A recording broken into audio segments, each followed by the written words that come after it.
Homestead. Thanks for coming along for the ride. Enjoy the Daytona 500 live on NBC.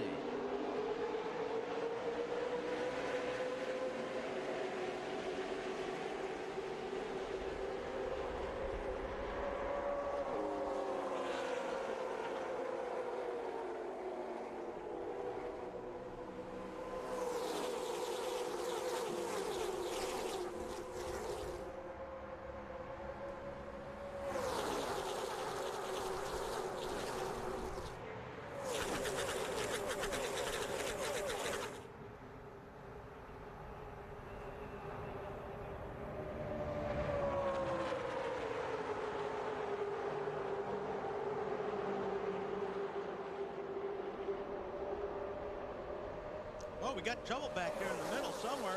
Oh, we've already lost a tire. We've had tire issues throughout the week. It's from Jeff Green's car. He's trying to get to pit road. And that's probably, we've seen a lot of the left rear tires doing that this week, BP, so wouldn't be surprised if it was a left rear. Looks like the right side tires are up, and unbelievably, he was able to get through all those field of cars to get to pit road. And there you see your left rear, Wally. All right, these guys are finally up to speed. Takes about a lap and a half. Jeff Burton had the advantage here early, and when you're out front like that, you want to run right in the middle. You don't want to be on the bottom or the top. Give either one of those lanes an advantage. So Burton's kind of floating around. The longer he can do that, the longer he can lead. He did lead the first lap. 5 bonus points for Jeff Burton, leading the first lap of the season. We see the 31-38 on the, we call that the bottom of the racetrack. The 24 and 5, they're up on what we call the top of the racetrack. All week long, we've seen the bottom be the advantage. That outside group or that high line just has not been able to go throughout speed weeks. See, Jeff Green, the 66, has a new tire on the left rear, trying to get back up to speed.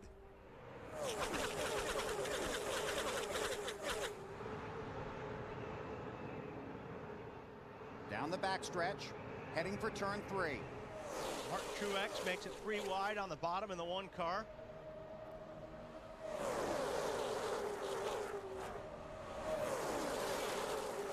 Dave Burns. And guys, on that leader, number 31, Jeff Burton, his crew chief Scott Miller told me this morning that bottom line is good, but you have to be able to hold the throttle wide open by the end of the run, or it doesn't do you any good. And Jeff Gordon now challenges for the lead. Marty. Dave, you'll see a lot of this from Elliott Sadler today, running up front. I asked him, are you going to fall back? Some of these teams will fall back, trying to avoid the big one, as we talked about in the countdown to green. Elliott said, absolutely not. I want to run up front as much as I can today. Alan? Yeah, ditto for Jeff Gordon, Marty. He told me he wants to be in the top 5 all day, if at all possible. Less trouble there, and he feels his car runs better when it's near the front of the pack in the cleaner air. Bump drafting down the backstretch. Yep, we just saw Elliott Sadler bump draft the 31 car, and look at how much room that they put between them and Jeff Gordon already. So it will work if you know how to do it. Oh, and Junior gets shouldered up to the middle of the racetrack by the 48 of Jimmy Johnson. That's Dylan Hart Jr. in the red number 8. But he has some help with a 26 car of Jamie McMurray. Matt?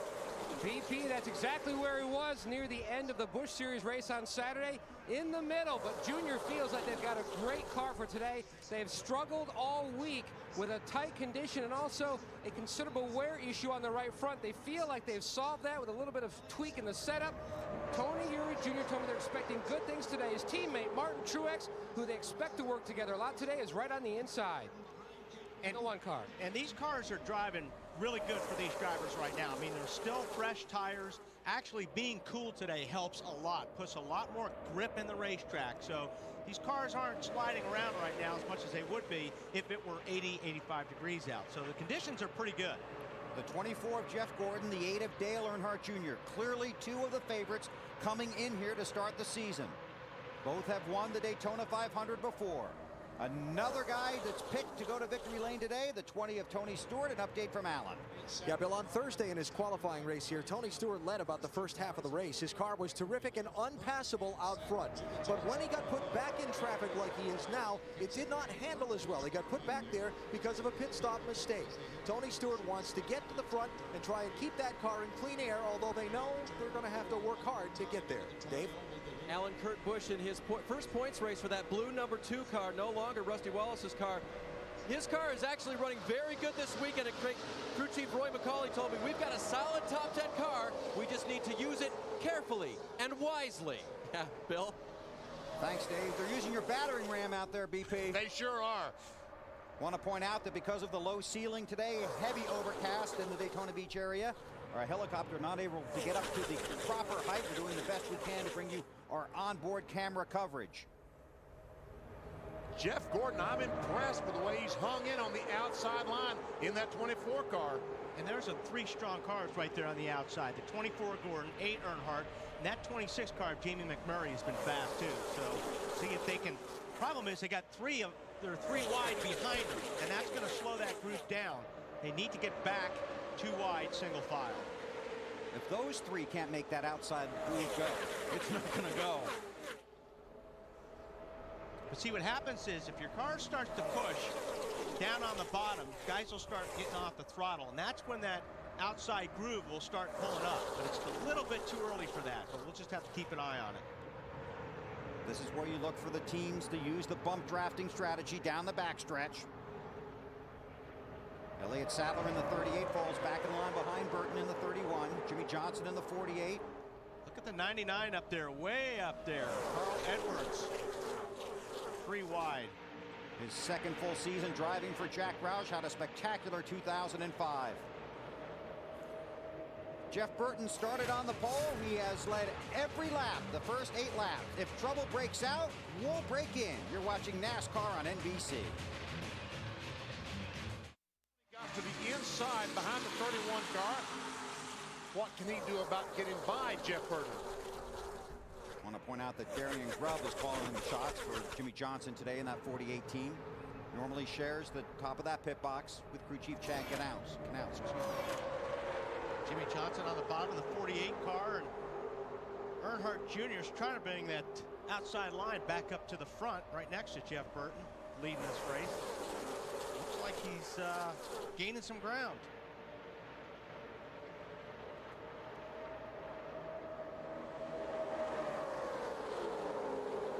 And red car on the inside is Carl Edwards as he tries to drive back to the front. Yesterday in the 80-degree weather, we saw the Busch Series really break apart into a number of packs, but because it's cooler and there's a different aerodynamic package on these cars, basically most of them hanging in the lead pack.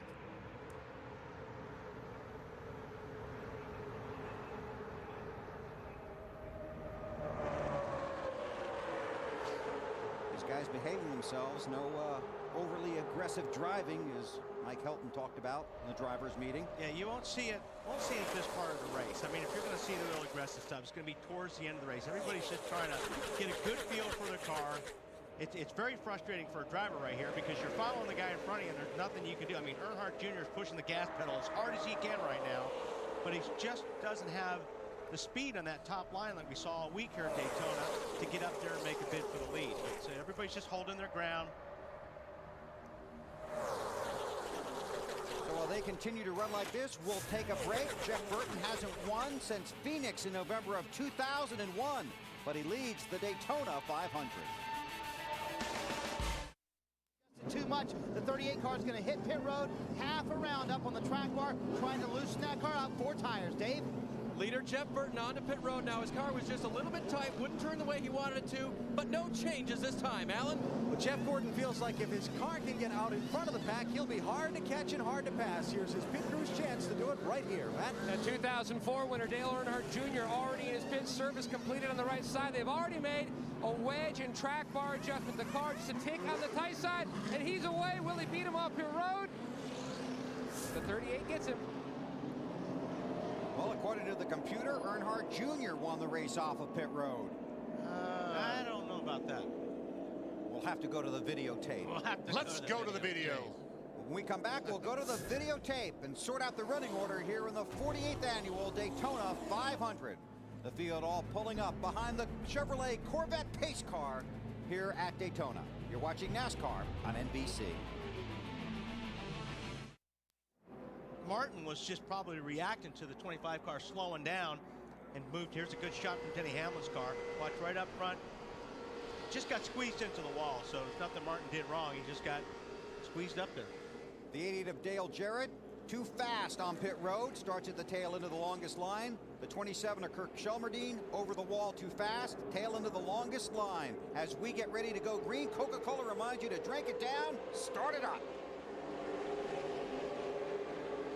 So the video has proved that Elliott Sadler did in fact win the battle off pit road. In the 38 car, Junior was second, Jeff Gordon third, Jimmy Johnson fourth in the 48. Can't trust computers, can you? Marty. Yeah, Elliott's got to deal with his guys that every time they win the race off pit road this year, he owes them dinner. He said, man, great job, guys. I owe you dinner again. I'm going to be broke by the time we leave Daytona. I don't know if I want you to keep doing that or not. Oh, he does, Marty. Trust me, he does. You buy a lot of dinners if you win this race. Yes, you do, including one here in town tonight. Sadler was extremely strong in his qualifying race.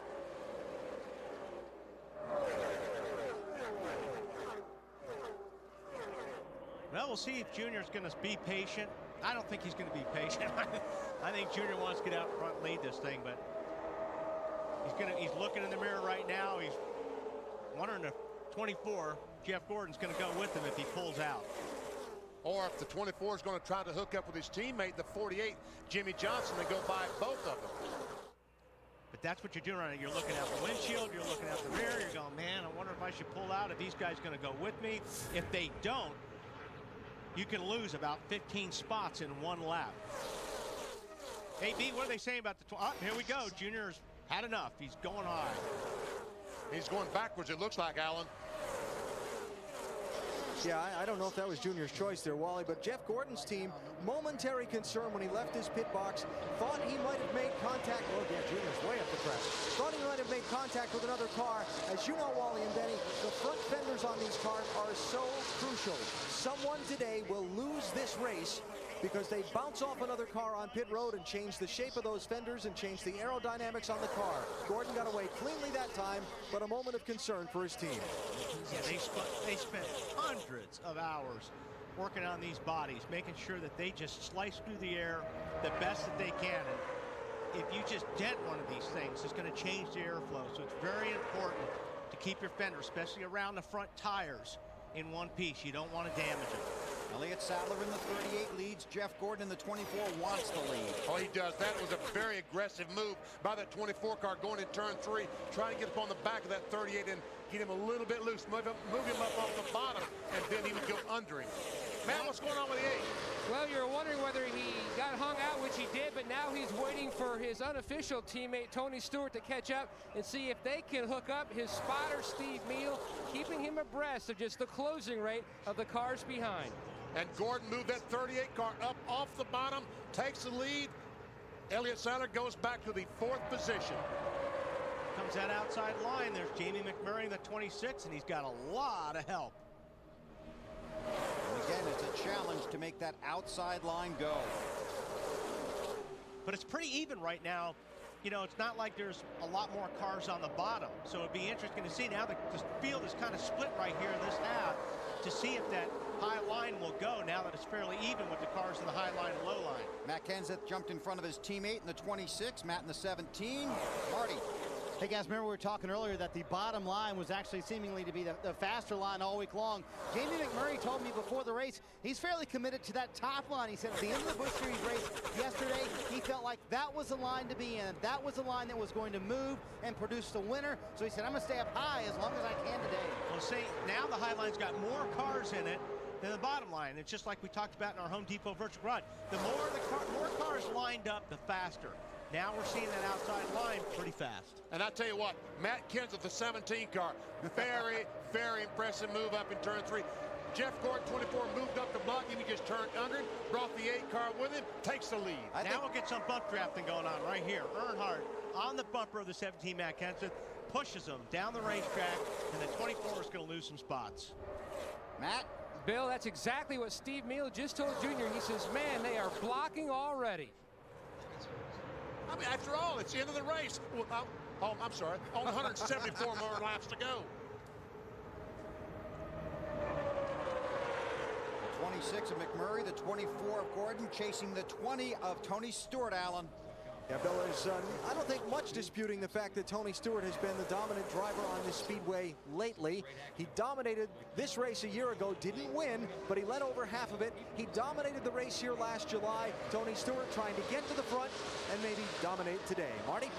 Well, Matt Kenseth was trying to hang on the lead, but with no drafting partners, he's going to go back pretty quick and try and squeeze his way in line. He told me he didn't know what to expect from this car. He said we were really good when it was hot and sunny. Obviously today, very cool and cloudy, and Tony Stewart about loses it, guys. And McMurray jumps up on the outside trying to help his teammate. That 26 car and the 17, they are teammates out of the Jack Roush stable. And I didn't see the 20 car get sideways, but obviously he has fallen back from the 8. Let's watch as these cars come off turn 2. Ever see Tony Stewart? Yeah, oh, boy, did he ever. Oh, what a great job by Tony. Here's another look. Looks like he just got close to the 17. When you're that close to another car on the high side going through the corner, you will lose the downforce on the rear of your car.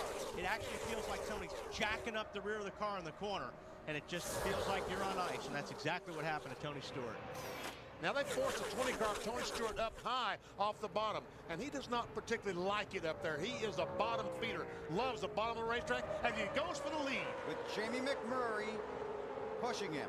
A lap and a half after he almost crashes, he has the lead. Tony Stewart has had many heartbreaking moments here at Daytona. He won the July race here, but has never won the Daytona 500. Today is his chance to add that to his resume to go along with his win last year at the Brickyard 400. You're watching NASCAR on NBC. Just about lost control off of turn 2 and then came back a lap and a half later to take the lead. Crew Chief Greg Zipadelli called Tony on the radio when he took the lead and said, "We'll take that." And Tony said, "I figured you might be pleased." Marty? Jamie McMurray right now running second, Alan, in the car that Kurt Busch used to finish second with here last year. Said his car is just a little bit too tight right now. He's more concerned about the water temperature. Right behind him, his teammate Matt Kenseth, who's had his car also too tight, which means it doesn't want to turn in the corner. So when they pit next time for the 17 car, half a pound on left rear tire trying to loosen it up. Alan? Racers use two words, tight and loose, to describe the way their car handles. Tight means the front end's not gripping. Loose means the back end's not gripping. Most expected a tight race car today. Jeff Gordon just called in, said his car's beginning to get loose. There's a car off the pace back there. No. Jeremy Mayfield in the 19 car. Looks like he made contact with somebody. Yes, there's another car that's slow around here someplace. Is it Greg Biffle right behind him? No. Biffle's trying to get around. Mayfield's trying to get to pit road.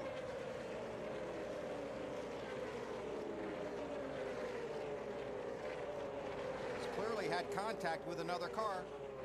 Matt? And they're asking Biffle, did he bounce off the wall or off another car? Biffle thinks he does have a tire going down, but he has been bitten by that in the past, but he thought he either had a tire going down or a loose wheel and then didn't. He's right now trying to feel it out.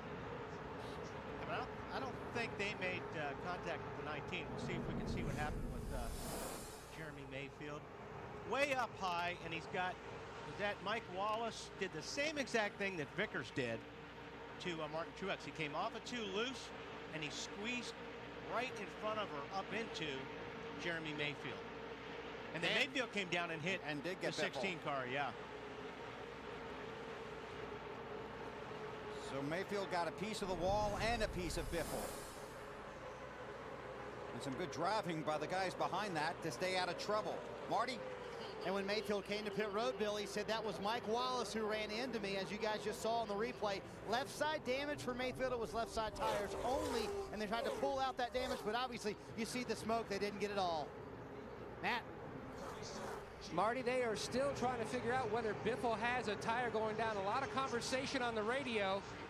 The team right now watching our broadcast video, trying to see if indeed he does have a tire going down. And they want to see the right side of the car. I don't see any smoke coming from the right front, which is a good sign. Usually that's what you'll see when the car's fenders are laying in on the tire. So far it looks pretty good. He got a lot of the damage in the door, which is okay. the fenders look fairly clean. Both right side. Right behind the door. I mean the tire on the door, guys. Going to work on the right front fender a little bit. Still inside. And both right side tires, the yellow that says Goodyear is gone. So that means that both tires have made contact. But I agree with you. I don't think they're flat. Matt? Upon further review, they give a thumbs up on the tires after looking at our video. And Biffle slowly trying to work his way back to the front. All these teams on their pit boxes on pit road have satellite receivers and are able to watch the telecast in real time and often use the video to their advantage.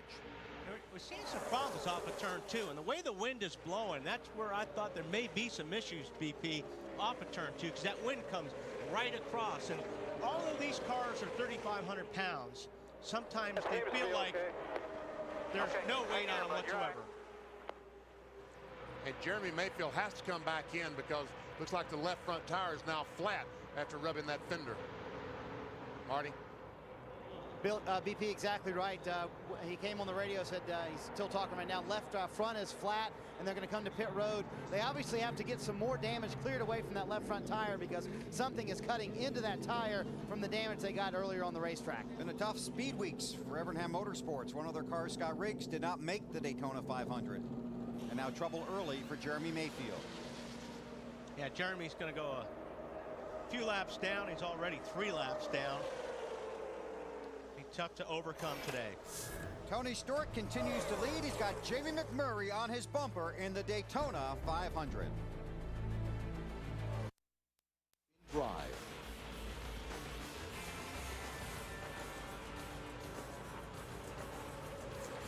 We're still in the green here in the Daytona 500. Tony Stewart continues to lead. Jeremy Mayfield has had problems and has been on pit road several times. Now scored 5 laps down from the leaders.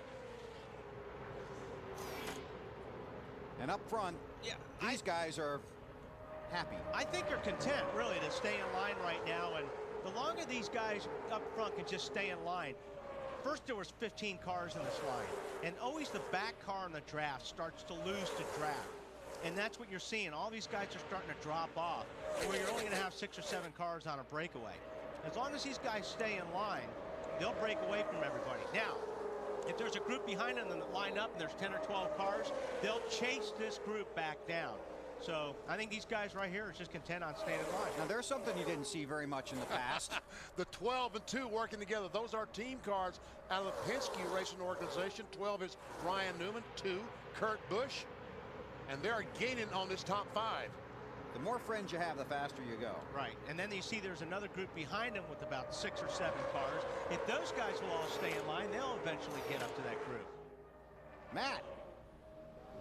Bill Ryan told me he worked a lot with his new teammate Kurt Busch in practice, so he knows that they can team up well. The one thing he was hoping that there would be some side-by-side racing up front. The Indian file racing has kind of hindered their progress up to the front, but they were slowly reeling those guys in. Dave? Right behind him in the 2 is Kurt Busch. His crew chief, Roy McCauley, told me this morning that he thinks working together right now is a strong point for Penske Racing. He says the crew chiefs have worked together for quite some time, share a lot of information. The drivers, even though they have different styles, that's a good thing because they've both been successful and they can learn from each other. You're right, Dave, and a lot of changes at that 2-team. Kurt Busch taking over that ride from Rusty Wallace, who retired following last season. Rusty and Ryan didn't exactly have the same philosophies when it came to setups or racing styles, did not work together very much on the racetrack. Or dinner, or choice in cars, Movies. or movies, or... And not only is the driver different on the 2 car, I think that everybody on the team is different except one person. Just about, yeah, you need a race program just for that team in itself. Coming up on pit stops, they might come under green. We'll step out. If anything happens, we'll break in. Tony Stewart leads the Daytona 500. This is the 3rd time we've seen it happen today, and you mentioned the wind. When that wind blows around that corner, it's very difficult to turn that car back into the wind. Now, Stewart didn't give Gordon any room on this deal. I mean, Stewart looks like he could have checked up a little bit and give the 24 room, and they both probably would have got through that corner without running into the wall. But that didn't happen, and now they both have damage. Got that right rear pretty good. Jeff Gordon's radio. Gordon, a three-time winner of the Daytona 500, comes off a very disappointing 2005 season. Tony Stewart in the 20 car is the defending series champion. It looks to me like that both those cars have enough damage that winning the Daytona 500 is a thing of the past. It's going to take a lot of time to fix those cars, and that's just too early in the race. You can cut a guy a little bit of slack. I think Stewart could have cut Jeff Gordon a little bit of slack there, and everything would have been okay. Jamie McMurray is the race leader. This comes just before the field was talking about having green flag pit stops, Marty. I was going to say, Bill, meantime, out of that scrum, McMurray winds up being the leader, and they're already thinking championship. They told him you have your 5 bonus points. Car a little bit tight for Jamie. They're going to put a pound in the right rear tire. Alan? Steve Letarte, the crew chief for Jeff Gordon, has put a helmet on. That's him standing upright with an arm up to the radio headset by the right rear tire. He's looking on to try and assess what the damage is. See him walking to the front, making a walk around on the car. He's making calls to his team about what they'll need to fix, Matt. The 26 already down and away, as well as the 12 of Newman. Newman's car a tick on the tight side. He will win the battle off pit road. They made a chassis adjustment. Hit pit road in third. AB, what about Stewart? Yeah, Tony Stewart, his team's got some damage there to repair as well. They were trying to get a good rundown from Tony about what the problems were on the car. You see the crew still working around the right rear fender to get that clear of the tire and make sure that's not cutting into that Goodyear when Tony's out there at top speed. They also want to check the suspension and make sure it's all still square. Tony says the steering was pretty square coming in, which is good. That means they perhaps didn't damage the right front suspension very much. But the thing is, well, they are working on the right front fender as well. So the right front fenders are the problem. We'll get an update on Tony Stewart and Jeff Gordon when we come back to Daytona.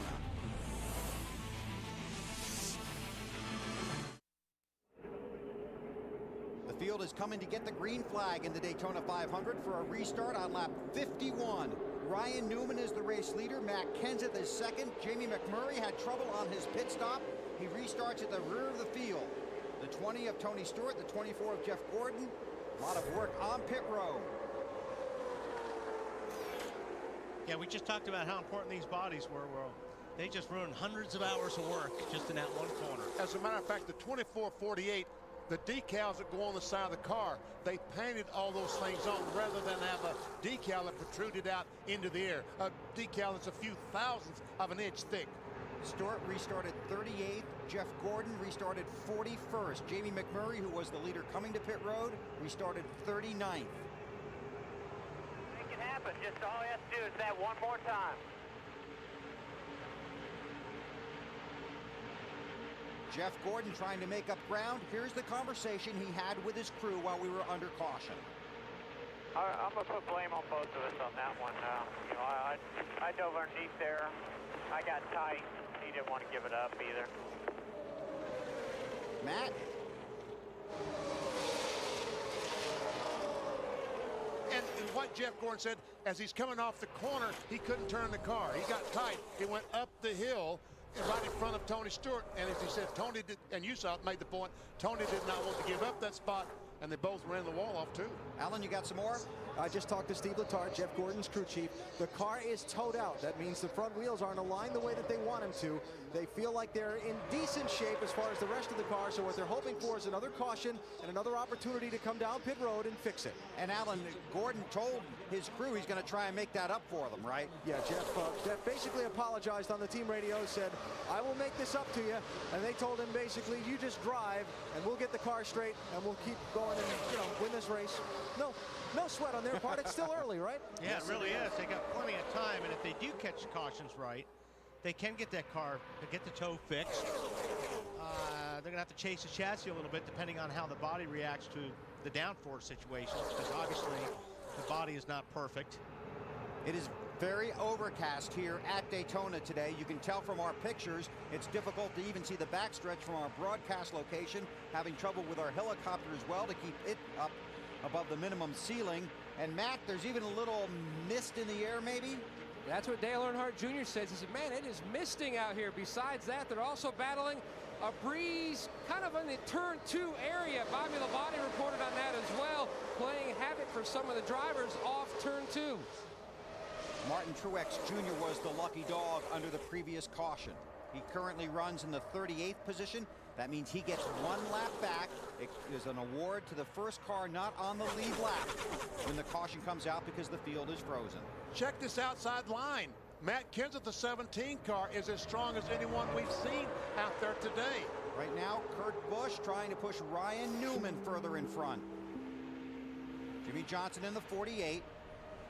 You know, those guys seem to be content to run in line, but as soon as they got rid of Tony Stewart and Jeff Gordon, everyone wants to lead again. I think that's when the race might have started, Benny, because 2 of the favorites are back in the back of the pack, and the 8 really hasn't been as strong as a lot of guys thought. All these guys start licking their chops all of a sudden because they said, well, we got 2 of the strongest cars have just had trouble. What's Tony saying about the 20 there, AB? I just talked to Greg Zipadelli, Wally, crew chief for Tony Stewart. He said they got all the right side sheet metal. The steering wheel appears to be straight, but they hadn't gotten the opportunity to check the toe-in on the car. They think they're in decent shape, except for the aerodynamics. They did poke a hole in the nose of the machine that they'll have to patch if they get another caution. And you know how important those front bumpers are, Wally, for aero and handling purposes. Yeah, and a driver, once you bump these cars and it knocks the toe off, you can feel that as a driver. You can feel the steering wheel. You've got the steering wheel straight when you're going down the straightaway. Once you run into somebody or somebody runs into you, all of a sudden you're holding the steering wheel at a different angle to keep the car going straight. So you know you bent something or knocked something out of whack. That can be fixed if you haven't bent it too much during a pit stop under caution and not lose a lap here at Daytona. Dave, a couple of Penske cars up front. And Bill, you talked about 2 good cars not being contenders right now. Kurt Busch said this on the radio during the caution. Hey, we've got 2 good guys out. Everyone out here is going to turn into cannibals. Brickhouse, that's his spotter. He said, Brickhouse, we got to be smooth. Watch out for me. I tell you what, that mist seems to be getting more than mist. Be quiet. Oh, sorry. Did BP say something? I didn't hear him. I didn't hear him Is either. he even in the room? Marty? Well, Matt Kenseth trying to make that outside line work. Kyle Busch pushing him, and you guys mentioned Matt doing awfully well up there as he goes into the lead. His car actually, believe it or not, guys, was loose on that last run. First car I've heard loose on pit road. Half pound out of the right rear tire, 3/4 of a round of wedge in the right rear, and obviously they got it right, didn't they? Yeah, if you can have the car a little bit loose or just on the other side a little loose and just take a little bit of that out, conditions are perfect for that kind of a setup right now. He's got the 5 car behind him. Got to be careful Kyle doesn't get too close to the bumper of Matt Kenseth in the 17 car in the corners, because if Matt is a little bit loose, that's just going to make the problem 10 times worse in the corners. So it's okay if Kyle goes up and hits him in the bumper on the straightaways, just wants to give him a little room in the corners. Matt Kenseth out in front in the Daytona 500. Troubles for the 20 of Tony Stewart and the 24 of Jeff Gordon, but a long inspired, Alan. You think? There he And now, goes. yeah, how about 3 wide underneath his Joe Gibbs Racing teammate, Denny Hamlin, in that 11. Tony Stewart hasn't said much on the radio at all since they've gone back to racing. I think his actions on the track speak for themselves. The fact that his car can't be in all that bad a shape, and that he is determined to get back to the front and have a shot to win this race. Jeff Burton was our pole sitter. Has moved his way forward after dropping back. We've been working our singular race talk poll here. Which driver will benefit the most from his new team in 2006? Here are the 4 we selected that you can vote on. You can do that by texting the word race to 191 on your singular wireless phone, or go to NASCAR.com and we'll have the results later. Wally is ineligible to vote. You know, I might have misspoken or spoke a little bit too soon on Tony Stewart's chances of winning the Daytona 500 in that 20 car. Man, he's coming to that field. When something like that happens to you, Benny and Wally, you believe you might be at fault. You know you've let a lot of people down, and you're already driving hard, but you find something within you to drive a little harder. Well, yes, I think that's, you know, in that situation, those guys are probably pretty mad at themselves right now. And obviously, you know, you're still going to drive just as hard as you were before. You're hoping that the biggest thing is making sure that the car is capable of what it was doing before you hit the wall. That's the thing you feel bad about, is you want to make sure that you didn't screw the car up. So right now, Stewart's giving that car everything he can give it. Make sure that next time they come in for a pit stop, they don't have to make a big change. And if they do, Tony will tell them. I think the car is probably as it was as fast before as it is now. He's just been much more aggressive with the car than he was before. Alan, what's he said on the radio? Anything?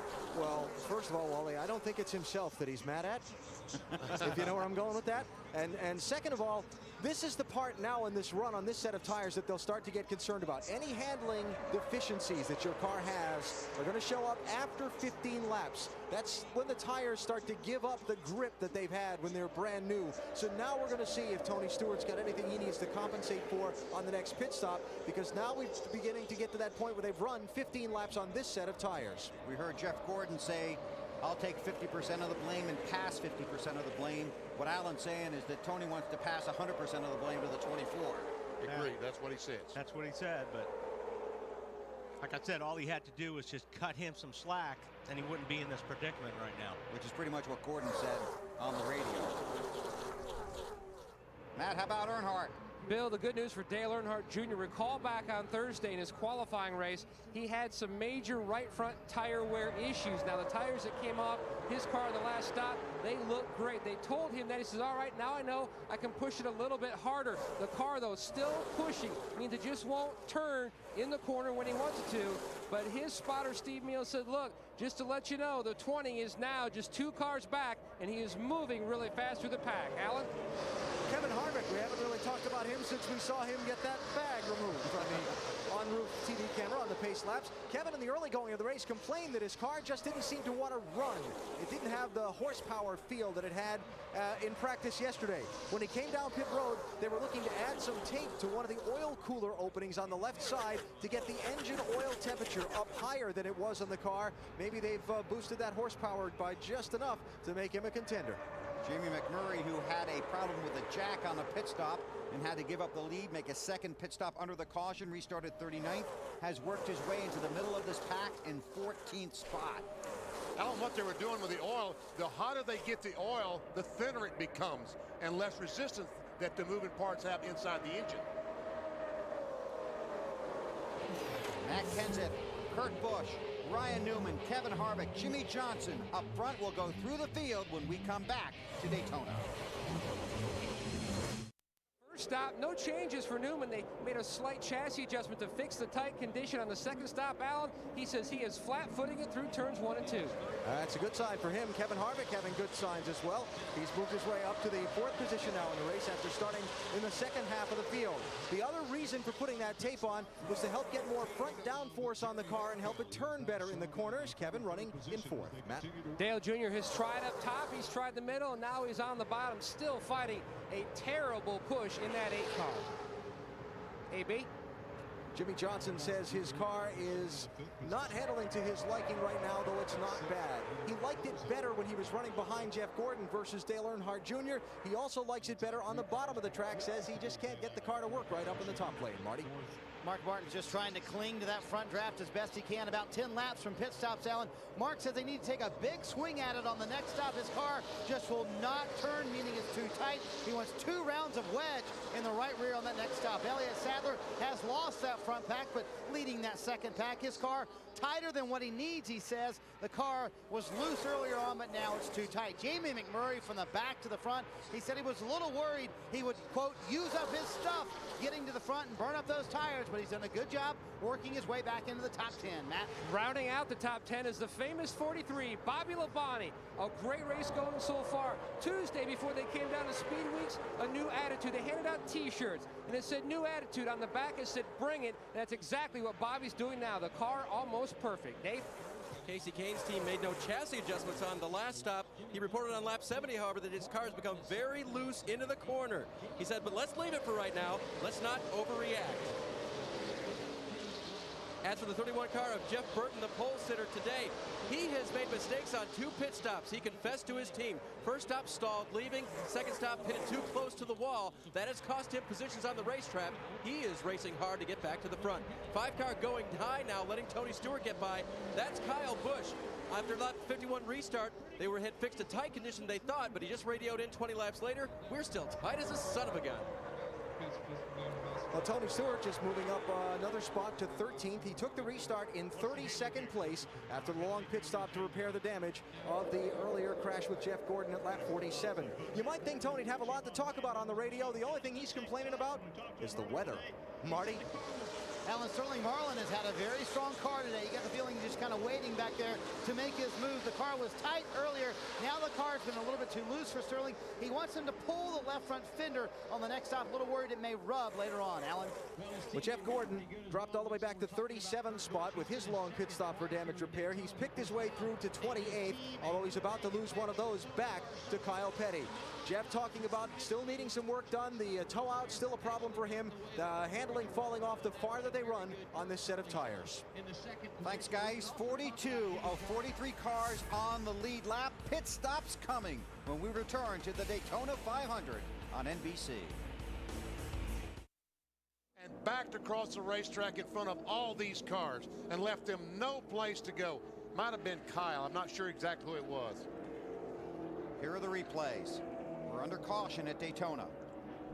No tire on that left rear, BP, the 45 car. Let's see, there's Jeff. Oh, wow. Jeff Green breaks loose through the grass, then up the track. Kind of a strange crash, really. Joe Watch Nemechek Edwards. Almost, I mean, right in the door. Looked like Schrader did a good job getting around it, the 21. And left those guys with absolutely no place to go. And we see what happened to the left rear of the 45. The 99 car just knocked off the tire and the quarter panel of the left rear.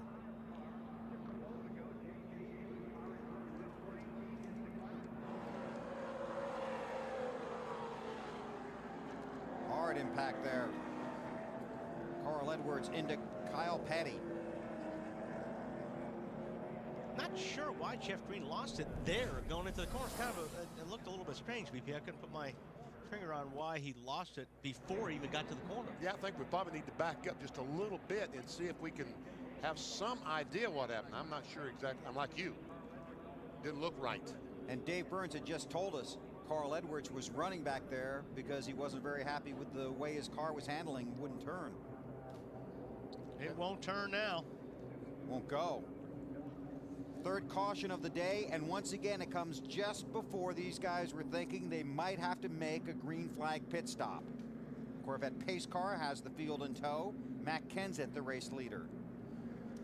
Okay, we broke out a commercial to show you that. We'll finish that break, come back for pit stops at Daytona. They made an adjustment before that made the car too loose. They put that adjustment back, plus 4 fresh tires. Alan. Well, Tony Stewart, his crew chief Greg Zipadelli asked, do you want any changes? He said, no, just put 4 tires on it. We're pretty fast, Matt. Dale Jr. sure wants significant changes. Already made a wedge. Now going to make left side tire change. A little bit of trouble on the left front, and he is away. He also made an air pressure adjustment in the right rear. The mad dash off of pit road. Alan, how about Gordon?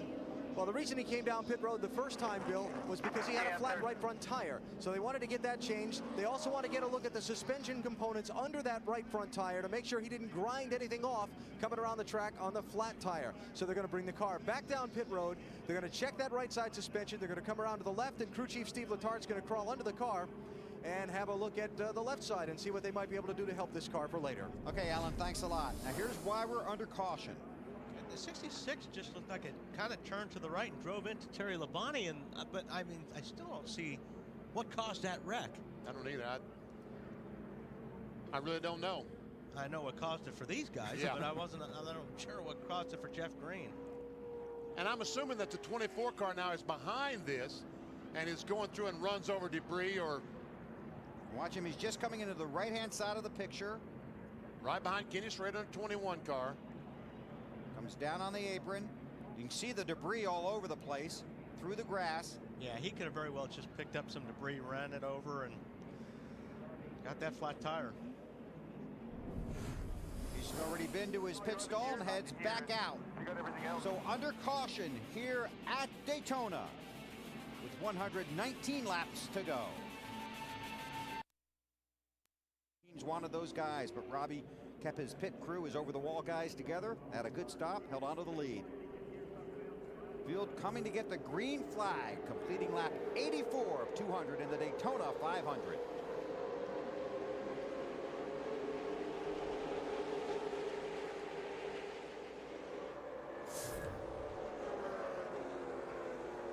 Kind of spread out on that restart, Benny. Boy, they sure did. We watch the restart. Check with Marty. And Carl Edwards has surveyed the damage on his 99 car. And did you have time to slow down for that one, Carl? Yeah, that's, I apologize to Kyle Petty and all his fans and his sponsors. Could have done a better job of slowing down. I saw Green, though, slide with such force up the track. I knew all those guys were wrecking, and they were going to be coming down, so I went to the bottom, and I got Kyle.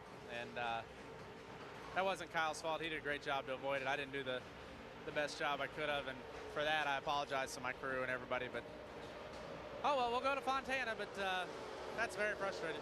Some heavy right front damage on the 99 car, and doubtful they will get back in, but they are certainly going to effort doing so. That was a class act on his part to apologize. Saying, look, I could have slowed down a little bit quicker, so maybe next time he will. Kevin Harvick grabbed the lead.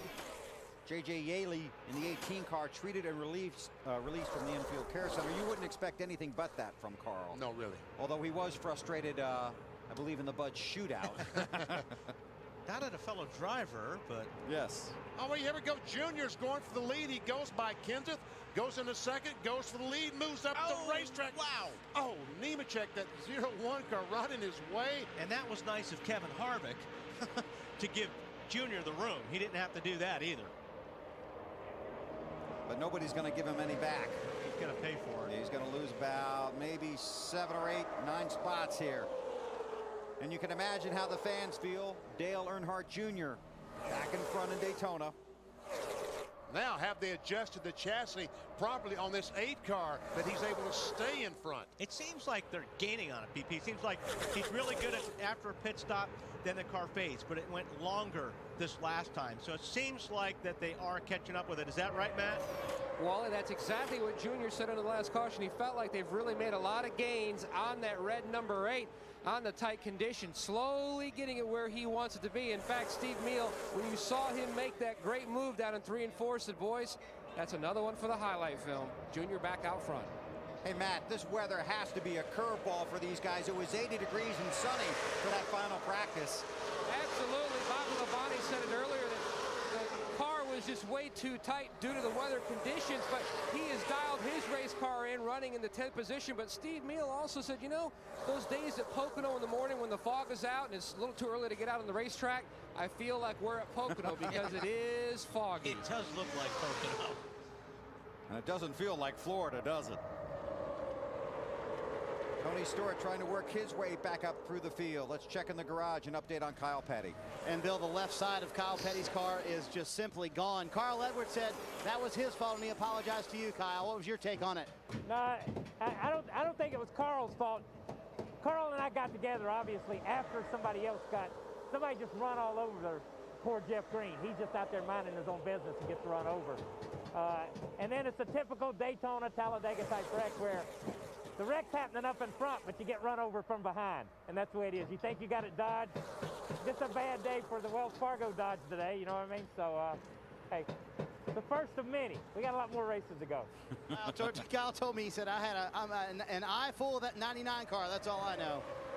That whole Petty Enterprises group, as we talked about in the Through the Field, is really fired up about this season. And he said that someone ran over Jeff Green. Well, Jeff Green was his driver last year. He's no longer in the 43, but Kyle felt sorry for him. Petty Enterprises has Kyle's car, the 45 and the 43, driven this year by Bobby Labonte. Up front, Kurt Busch is trying to push Matt Kenseth past Dale Earnhardt Jr. Doing a pretty good job of it, too. Junior needs Jimmy Johnson, that 48 car, to get right up on his bumper in order to help him. There's too much gap in between those two cars, so they need to run tighter on the bottom in order to hang on to lead. Oh, we go 3 wide there. Bobby Labonte in the 43 ducks underneath the M&M car of Elliott Sadler and takes that spot, takes Tony Stewart with him. Want to find out what happened to Jeff Green? Oh, wait. Yeah, I would like to know exactly what happened to Jeff Green. Okay, we'll watch this. Marty will ask him. Yeah, you hear a lot of hammers back here in the background. And Jeff, what happened to start all of that? I think that's 88 that Kyle Petty and myself were really working good on the bottom. It's kind of a unnecessary evil, I guess, because we was working the bottom so good, nobody would go with us. Got up on the inside of the 88, got up on the inside of the Terry Labonte. Down the back straightaway, 88 turned me in the right rear and turned me in the fence. I know I gave him plenty of room because I was on the inside of Terry and I wasn't crowding him. So I don't know, it's just like a rookie move, but blame rookies all you want. That's a veteran. He shouldn't have done that. So just toward my best back car is the best opportunity I've ever had to run and have a competitive car here. And these Best Buy guys gave me that, and they took it, and Dale Jarrett took it away. So just pretty disappointed with him right now. And Bill, another caution on the racetrack. This one for debris on the backstretch, Marty. That usually happens after we have these wrecked race cars, and some of them they try to repair them, and sometimes those pieces fall off. Tape doesn't stick as well. There we see. Ever see the debris? That looks like a spring rubber. Sure there. does. Joe Nemechek will get the lucky dog. He gets a lap back, the highest scored car not running on the lead lap. Now let's look at the 66 and the 88 when the caution came out for the Jeff Green wreck. That's Dale Jarrett. Okay, we see the 88 is on the outside of the 66. What Jeff is saying that somehow the left front of Dale Jarrett's car makes contact with his right rear. The angle we had, it's impossible to see. But that makes sense. Yeah. Now that you look at it that way, that's exactly what happened. Kyle had a good view of it, and obviously Jeff felt it. And that led to the wild ride for Carl Edwards. There's the UPS Ford of Dale Jarrett. Pit road will be open this time. But how many of these lead lap cars will give up their track position? Well, if they don't come, the guys behind them will. Yeah. So pit road's going to be busy. The question is how busy? There we can see the left front fender on the 88 car, and you know there's not really any visible damage. Yeah, you can see right there in that decal, BP. Yeah, right where it says the cleave out, you can see it. Right there, there's some rubbing going on. And it doesn't take much. It doesn't take anything here. I'm telling you what, these cars are on the verge of wrecking every lap anyway. And when you're driving these cars at this racetrack, it just feels like if you look at the guy's fender the wrong way, you can make him get sideways. And in the Bank of America Countdown to Green, we talked about how air can play such a huge factor in that kind of a situation. Well, so can your left front bumper into somebody's rear quarter panel.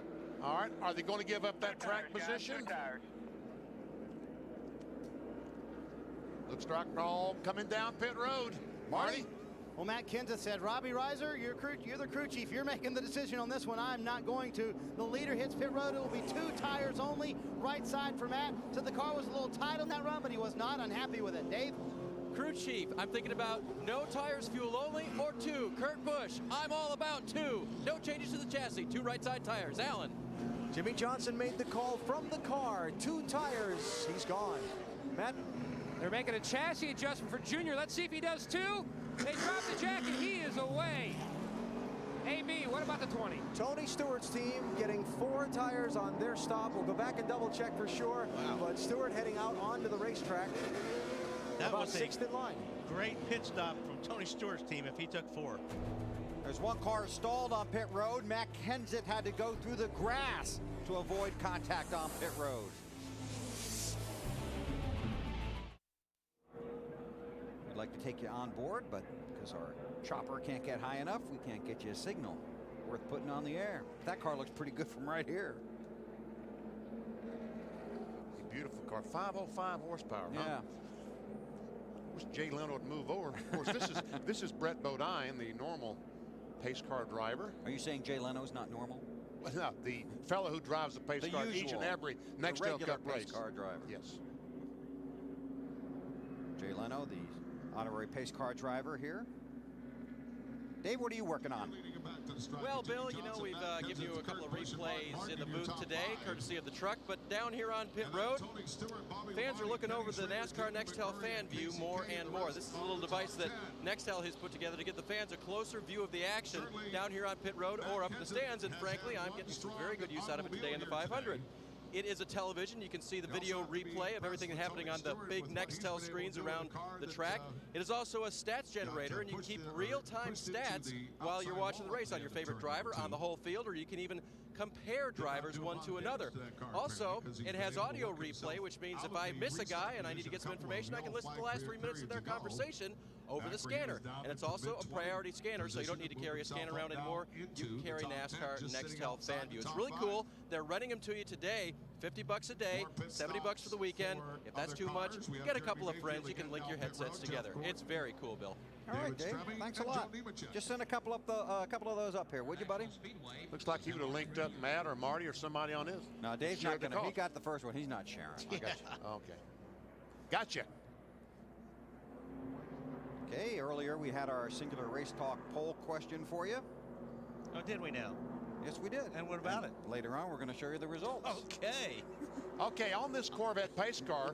You gotta be careful with your drafting partner, don't you, Wally? You just got hung out to dry. Yes, buddy. I did.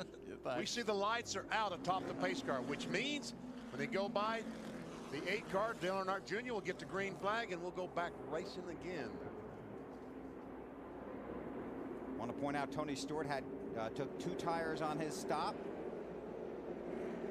See him back there in that orange car behind Mark Martin. In front of Mark is Kurt Busch. Then it's Matt Kenseth. Then Jimmy Johnson runs second to Dale Earnhardt Jr. Green flag, green flag. 5 laps from halfway. Jimmy Johnson got a good start. So did Kenseth. These guys, that's just a good opportunity to try to make a pass when you're going up through the gears. Oh, Johnson got a tough break. He dives to the outside. Kenseth wanted to make it 3 wide. And now it looked like Junior moved up to try to help Jimmy Johnson get going in the 48. Moved up or slipped up. Yeah, I think he's just, when you're in that position, you kind of want to use a lot of racetrack and not help either the bottom line or the top line. Well, he didn't. He was consistent, helped neither one of them. And now that they're up to speed, he's fairly safe. Mark Martin in the 6, next to Jimmy Johnson in the 48. Mark beginning his final season in the NASCAR Nextel Cup Series, won the truck race here on Friday night.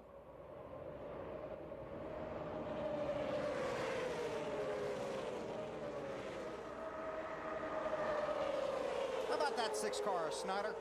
Yeah, Bill, a Daytona resident. That was actually his first ever points-paying win here at Daytona was Friday night. He'd love to make it the weekend sweep, if you will, in the 2 races that he was in this weekend. Mark, 2 tires on the last stop. Car's been a little bit tight. They've been gaining on it, though. Mark said they're getting a little bit better. Up 1 round on the track bar, trying to loosen it up. Mark ran the International Race of Champions here on Friday. Took a hard hit in that race. They didn't fare too well in that one. No, but he made it up later that night in the truck race. I tell you, folks, I am really impressed with Tony Stewart in that 20 car. I thought when he brushed the wall off turn 2 50 or 60 laps ago, his day would be over. He'd just limp around and finish about 20th. But he's going to be a contestant for the victory.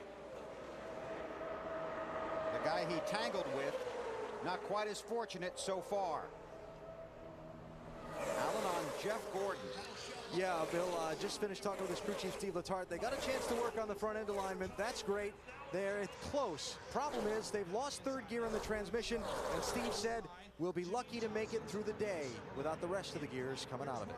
Yeah, all those pieces are floating around in that all the broken pieces are floating around in that transmission right now, and yeah, you're very lucky if you can get through the day without those pieces getting in the good stuff that's already working fine, and that's going to be really, really tough. Plus, if this thing comes down to a green, white checkered or anything like that, Jeff's going to be in big trouble.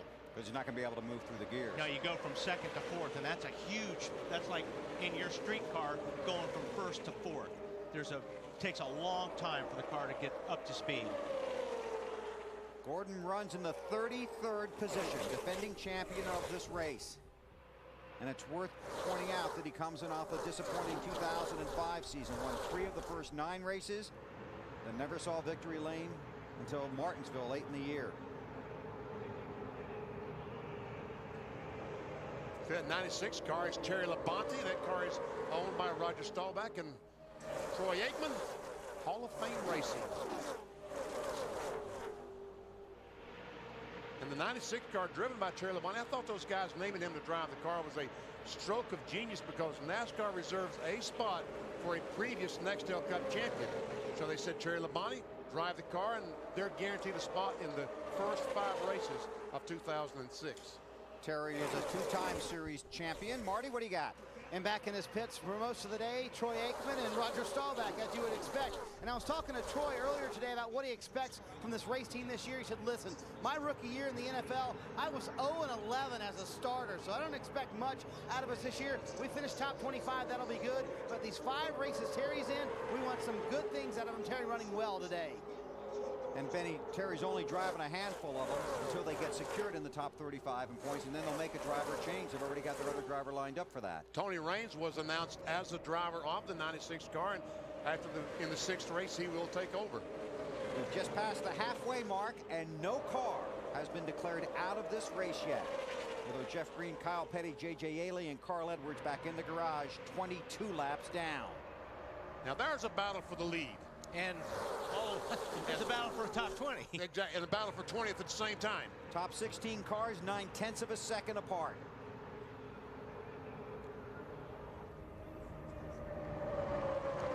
Stewart really bump drafting the 6 car right now. Just a moment ago, Tony Stewart in the 20 and Jimmy Johnson 40, almost making contact, and again. Wow. That's just, I don't know what Jimmy Johnson did, but Stewart was angry with him. I mean, when you drive up on somebody like that, they've made you mad a lap or 2 before. Is he taking it out on his teammate? I don't think he would do that. Okay. I think it's something that probably he thought Jimmy Johnson did. Well, that McMurray loves the outside. That's he in the 26 car right up next to the outside retaining wall. Matt, what do you got? Well, just remember back last year, Bill, they had a great battle going to the finish, traded some paint. They laughed about it afterwards, but they both remembered what happened here 1 year ago. Looked like Mark was getting a little push from Tony there. That's only 1 car. Kenny Schrader driving for the Wood Brothers this year. Currently shown in about the 5th, 6th position. I thought Schrader was going to be good today. I think he was kind of hanging out towards the back there for a while. It seemed like maybe it's just a ride to see if the big one would happen. But he's got a very good race car. Matt, the 20 and the 48 had that battle at the end of the race last year, right? Absolutely. Dale Earnhardt Jr. back out front, almost won the race last year, back out front leading here. And when Richie Gilmore, who heads up the racing group over at DEI, sat down and looked at 2005, he felt like the competition had gained on them in their restrictor plate program.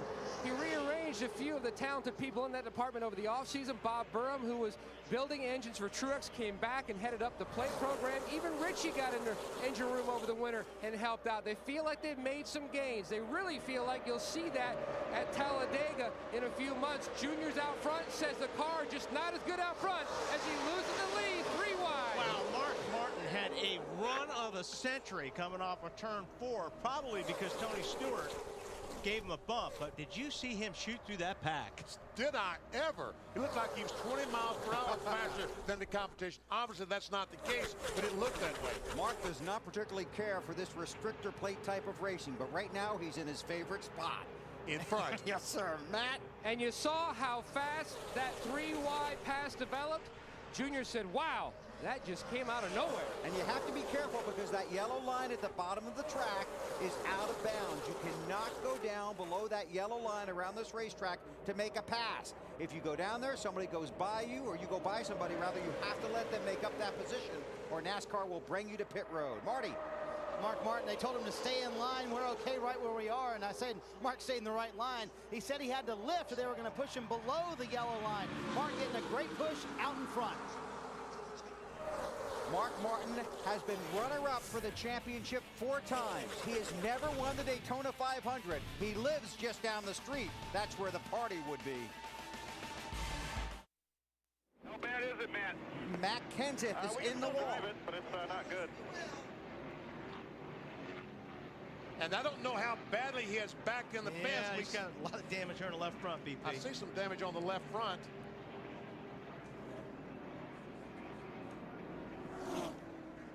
You got any tires down right now? Matt Kenseth talking to his crew chief Robbie Reiser, wants to know if he can come get tires. I can't tell if they're flat or not. And Robbie wants to know if the tires are flat. If they are, he's going to have to come toward the two-pit road because those flat tires will tear the sheet metal off. Pit road is closed, so if he pits early, there's a penalty. He has to start at the rear of the field. Let's see if we can check what happened. There's Tony. Wow, man, well, it doesn't get more blatant than that. And look at this, up across the track. And a lot of guys with some heads-up driving. Yeah, a lot of cars missed this wreck. Oh, my goodness. Bobby Labonte getting by on the inside. We saw Mike Wallace go by on the outside. Dale Jarrett back in the 88. Now here's the first angle again. Watch the 20. 17's on the right-hand side. You know, for a guy that was talking about over-aggressive driving, which was Tony Stewart earlier this week, I don't understand what his situation was there. We talked about it on the Bank of America countdown to green. Unless he thought he had cleared Kenseth. You know, that's a long way to drive down a race track to see if you think you cleared somebody. Dave Burns. And Bill, the Kyle Busch story continues in his own mind. He wondered if he'd been the cause of that since he had been pointed at so many times this week. He asked twice on his radio. They told him no. Thanks, Dave. Pit road is open. Mark Martin leads the way. Snyder. Well, Mark Martin in second place hits pit road. Bill very happy with the car. They're going to take 4 tires. There'll be no chassis changes on this stop for Mark. He liked it out front. That's where he wants to keep it. Dave? And the 5 car of Kyle Busch, after wondering whether or not he'd been the cause, they told him, Kyle, don't worry about things like that. Slight adjustment to his car to make it more drivable. Alan? Tony Stewart going to get 4 tires and a minor chassis adjustment to help the handling of his car. He has said nothing on the radio that I've heard about the incident, just about his car's handling. Matt? Tony Jr. continuing on with the same adjustments he made the last couple of stops. A close battle off pit road with a 16 and the 6. They made a big air pressure adjustment again to try to free him up. Alan? Jimmy Johnson on and off pit road, getting service from his crew. We'll check the adjustments they might have made here in just a second. And then we see Biffle gain 16 spots. That means he changed 2 tires. The competition changed 4. A variety of pit strategies playing out here at Daytona. We've passed the halfway mark, just 92 laps to go. Here is the race off of pit road, won by Dale Earnhardt Jr. There's Biffle, Mark Martin, Jimmy Johnson, and the rest of the field back onto the track here at Daytona.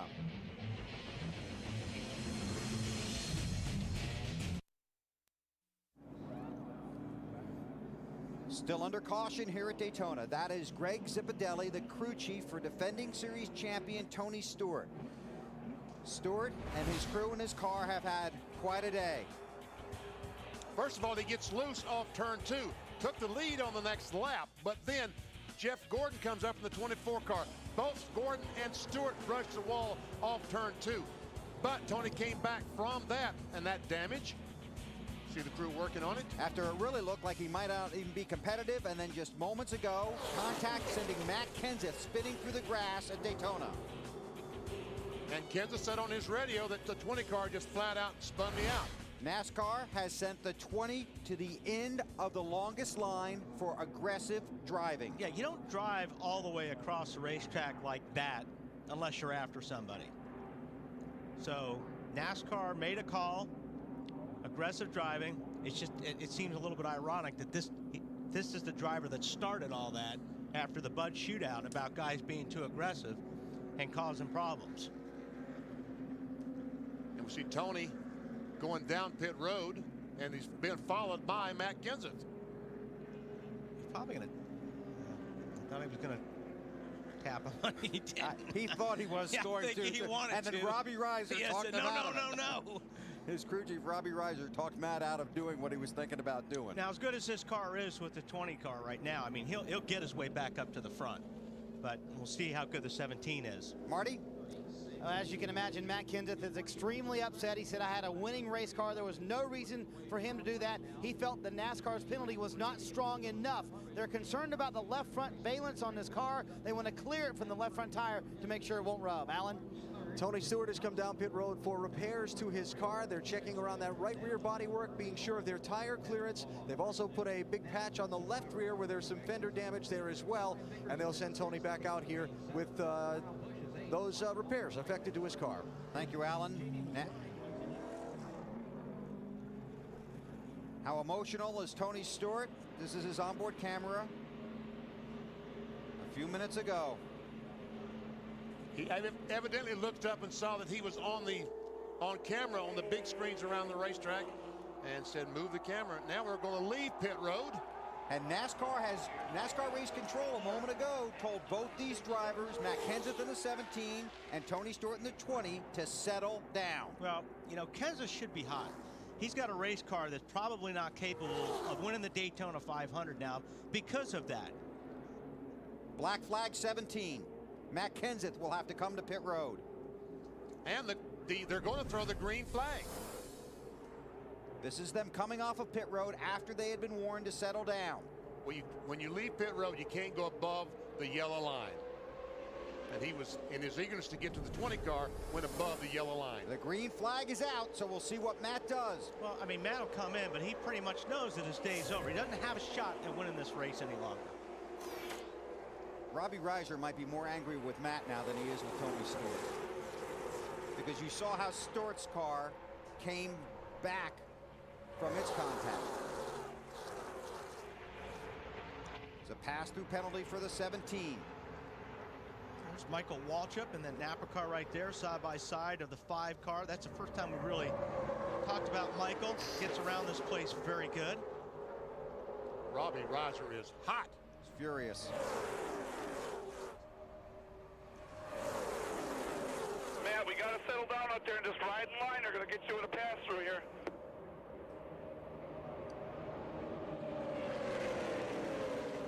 Junior leads. Oh! Biffle moves out, gets a push from Mark Martin, and is trying to go by the 8th car of Dale Earnhardt Jr. The 6 of Martin and the 16 of Biffle are teammates from Roush Racing. Biffle has a win here at Daytona in the July race. You got to come down for a pass-through. You got to come down for a pass-through. I can't. For what, Robbie? All I did was put my hand up and I took off. I didn't do nothing wrong. I didn't run into anybody. I didn't do anything. NASCAR doesn't agree with that. I don't think he can go above that yellow line when he leaves the pits. I think. You asking for clarification, and then I'll be right there because I'd like to know what I did wrong first. And then you were screwing around with the 20, and that's why you're making us do this. Hold up next to him, put my hand up to him like, why did you do that? That's all I did. Well, he pulled up next to him and passed him.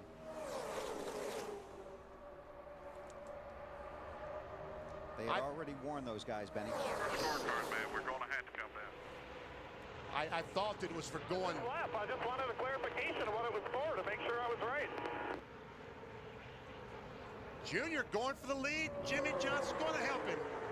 I'm a little surprised Biffle hung Mark out. Mark helped Biffle get the lead, and Biffle just hung Mark out to dry on the outside. Now Mark's on the inside.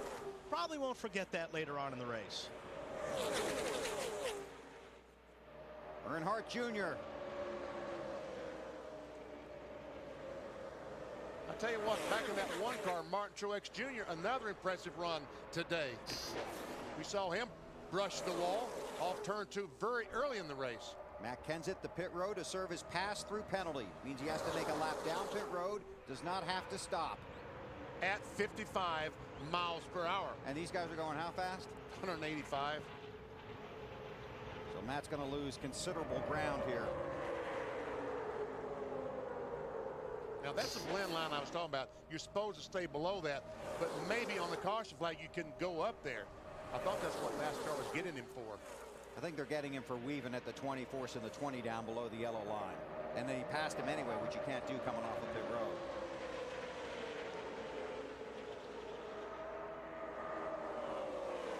Wow, Kyle Busch right underneath Craig Biffle. Now you can't pass here. This is a no passing zone. You have to hold your position. So Kenseth comes up. Watch him turn down. And that's what NASCAR is saying that they penalized him for. Aggressive driving towards the 20. Whoa, Junior down below that yellow line, but Kyle looked Busch like he may have been forced down there. up high and takes the lead.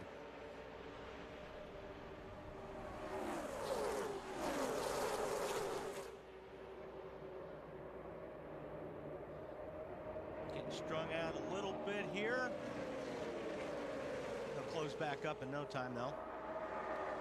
Now, if you think Matt Kenseth and Robbie Reiser were mad a few seconds ago, they ran a lap that they are not going to be scored for because Matt did not answer the black flag. Oh, boy. Really? So this is now for Matt Kenseth, the Daytona 500 in 2.5.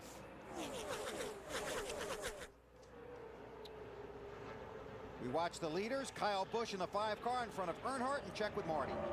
Well, let's see the explanation Robbie Reiser got. What explanation did you get for the penalty, Rob? I don't really know. I guess we didn't really cause a wreck. I don't understand any of it at all. You know, the guys have been doing a great job with this race car, and Matt did a hell of a job up there front. Just one of those deals, I guess. Did they mention anything about the blend line? Is there one? Yeah. I don't think Did they mention it? I don't think there is one from way to call in this race today. Oh, well, obviously outspoken, Robbie Reiser, and not happy with the penalty. Matt still upset inside the race car. He said the car cannot keep up with the draft anyway, so we're done for the afternoon. They're going to ride around. Alan? With Greg Zipadelli, Tony Stewart's crew chief, how bad is the damage to your car, and can you come back from the penalty in the lost track position? I think so. He needs to be patient now. We got a long way to go. We obviously got a pretty good race car, and he's a pretty good driver on these restrictor plates. So we just need to settle down, think about what we're doing here, and we got plenty of time to get this Home Depot Chevrolet back up in front. Did Tony have a reaction to the penalty? No. Everything's all right. All right, thanks, Zippy. Thanks, Alan. Kyle Petty has returned to the race in the 45 car. He's scored 29 laps down. All right, there the front pack goes by. Now there's a second pack come in there. We're seeing Tony Stewart is second in that pack along with the 11 car of Denny Hamlin, his teammate. Stewart, sorry, go ahead. I was just going to say, the reason he's in that pack or he's so far back is when Kenseth and Stewart came out of the pits, they had a long way to go to catch up with the pack, and these guys got the green before Tony Stewart could catch up with the pack. Plus, he had the penalty. He had to start at the rear of the field, although he wasn't even close to the rear of the field when they restarted.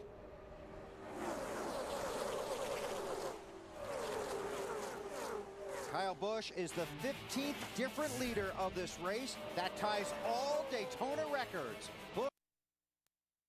Championships and counting, Chevy and American Revolution. Buy the new Sprint. Sprint, yes you can. Buy State Farm. Great service and great rates. You can get it all from State Farm. And buy Pepsi. It's the cola.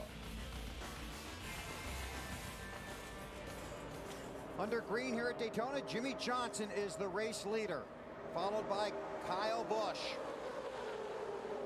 A lot of stories starting to unfold. There is Tony Stewart, 23rd last time by, and he is right behind Matt Kenseth. Surrounded by all his friends. 24 is there.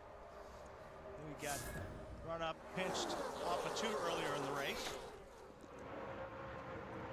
Tony is following Matt Kenseth. And I'll tell you, Matt Kenseth knows exactly where Tony Stewart is on this racetrack right now. And here are his thoughts on Tony after the last caution came out. 20 wrecked me, guys. The 20 wrecked me, plain as day. Okay, so let me get this straight. I had a winning car, and I'm going to run like, oh man, they put him to a rear of the track he can draft. You think maybe they could put him a clamp down or something? Caution flag is out. Waiting to find out why.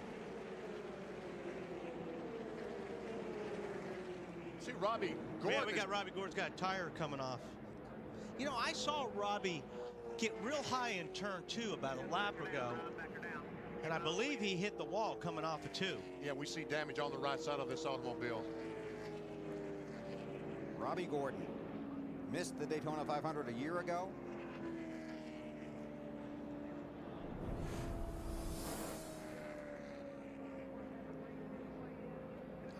Let's see, where's he at?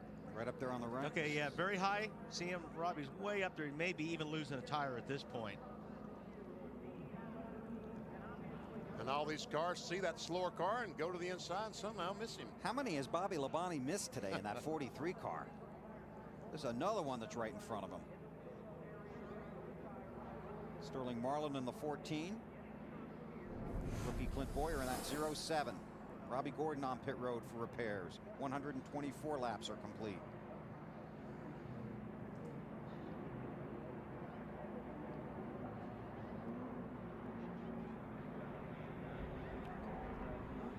Jimmy Johnson leads Kyle Busch, Brian Vickers, Jamie McMurray, and Jeff Burton, the pole sitter, has worked his way up to the 5th spot.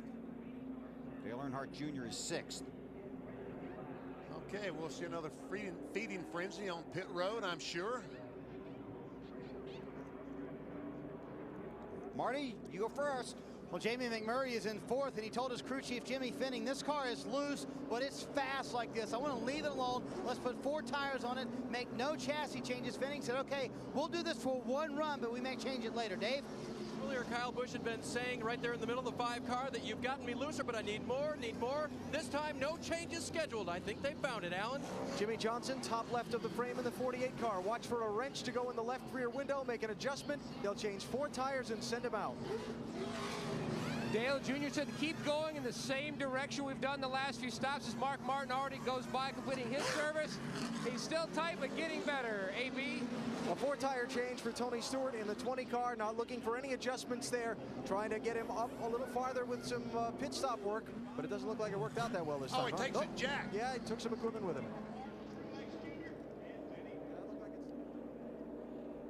Looked like Tony was a little bit too close to the wall. Oh, did Jeff Chandler get banged with that jack? Looks like maybe he did. Chandler on the right, putting his hands on his hips.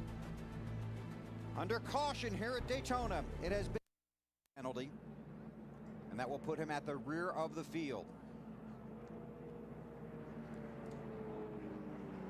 And Jeff Chandler, I don't think was hit by the jack. I think he was ducking because he thought the jack was going to come back at him. It did. After he ran over the jack, it shot the jack back into the pit of the 20 car. Stewart came in to get his tires checked by his crew in the side of that car to make sure it was all right. We'll have to start at the tail end of the longest line for running over equipment. Remember that singular wireless pole we were talking about earlier? Well, that I couldn't vote? Yes. About an hour ago? No. Here's the payoff. Wow, it's a tie. Dead even. Wow. I think they'll all benefit, actually. One way or another.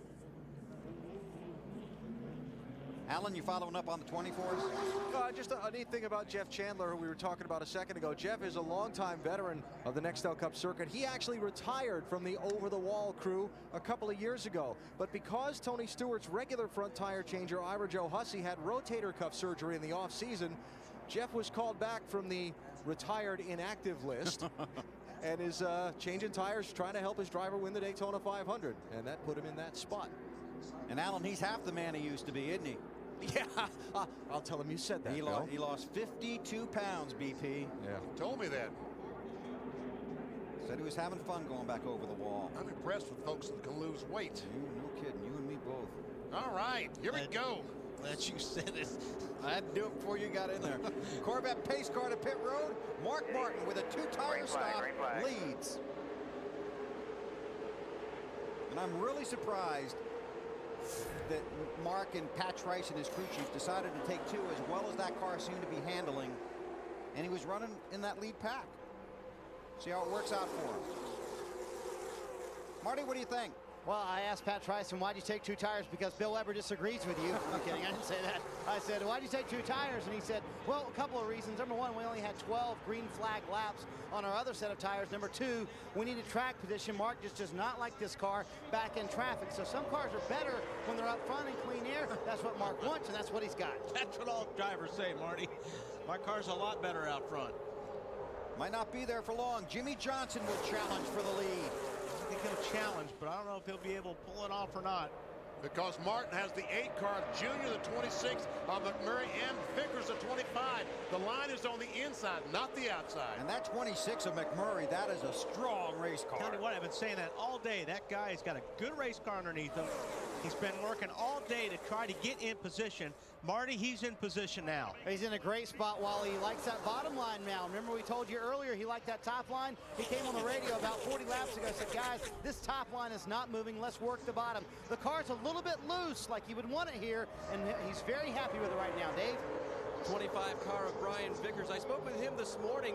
He told me, you know what? I like working with all my teammates, the 5, the 24, everybody that's in the race, and he's been working very well with Kyle Busch. Needs to get back with him right now as Vickers has a car that he thinks can win the Daytona 500. Right about now, a lot of guys think they have a car that can win the Daytona 500. Yeah, all those guys in the picture for sure. Alan? Well, Jimmy Johnson, first of all, glad to have his Hendrick Motorsports teammate Kyle Busch come up behind him. Normally, Johnson drafts with Jeff Gordon in these restrictor plate races. We've documented the problems Gordon has been having today. He's not there for his teammate Jimmy, so maybe Kyle Busch will be the guy that pushes that 48 back to the front. Just to update, Gordon 21st last time by. Tony Stewart runs 27th after the penalty. Don't forget their other teammate is in 4th place, and that 25 car is Brian Vickers. Dave, about the 5. And Kyle Busch reported to his team, hey, tell the 48 I'm on his tail, and maybe the 25 will come and play as well. All teammates trying to link up and go to the front. All drive for Rick Hendrick and Hendrick Motorsports. And again, we will point out that Jimmy Johnson's regular crew chief, Chad Knaus, is not here today. Ejected from the racetrack earlier this week after the car failed post-qualifying inspection. I think at that outside line got a good run, Benny, and the 25 saw the 48 coming. He jumped out in front of the 48 to try to get pushed to the front, but they just can't quite get there. We see he's losing spots. The 31 of Jeff Burton has been able to get by Jimmy Johnson. Here comes Kurt Busch in the 2 car. That outside line will not do it for you. I see the 12 car behind the 2, his teammate of Kurt Busch, and he has been at the back of the pack for the last 100 miles or so. Looks like they might have some problems ironed out on that 12 car. Or he might have just been hanging out for a while. Could be. Sometimes some drivers will do that. There's the 12 of Ryan Newman, the Miller Lite ride of Kurt Busch. Replacing longtime veteran Rusty Wallace in that 2 car. Wallace retired following last season. Yeah, you'll get into a situation as a driver where things will start getting really crazy, 3 wide, cars sliding over the racetrack. You may just back off the throttle and let these guys, if you think a wreck is coming, just back off, get to the back a little bit, and let it settle down before you can work your way up. One great thing about restricted plate racing, if you hang on to that draft, even if it's in the back, you can work your way back up to the front. And we've seen that happen today. Jimmy Johnson, that 48 car, is making his way back towards the front. And Vickers, that just like you said, he jumped out to the outside to try to help the 48 get to the front. So 3 Hendrick cars, 25, 48, 5, all together on the outside line, trying to get back to the front. Looking for the 20 of Tony Stewart and the 29 of Kevin Harvick. Alan, what are you working on? Kevin Harvick, a little report there, Bill. Remember, he was up front in the top 5 a couple of pit stops ago, and he's kind of disappeared from the radar. They had to stop under the caution at lap 102 and change the carburetor on the engine of that machine. Long pit stop to do that. Harvick back in 28th place, trying to work his way toward the front. But he's still got time to do that, Wally. Oh, yeah, they've got plenty of time to do that. They can still see that front pack, so still got a chance. Some fast cars back there.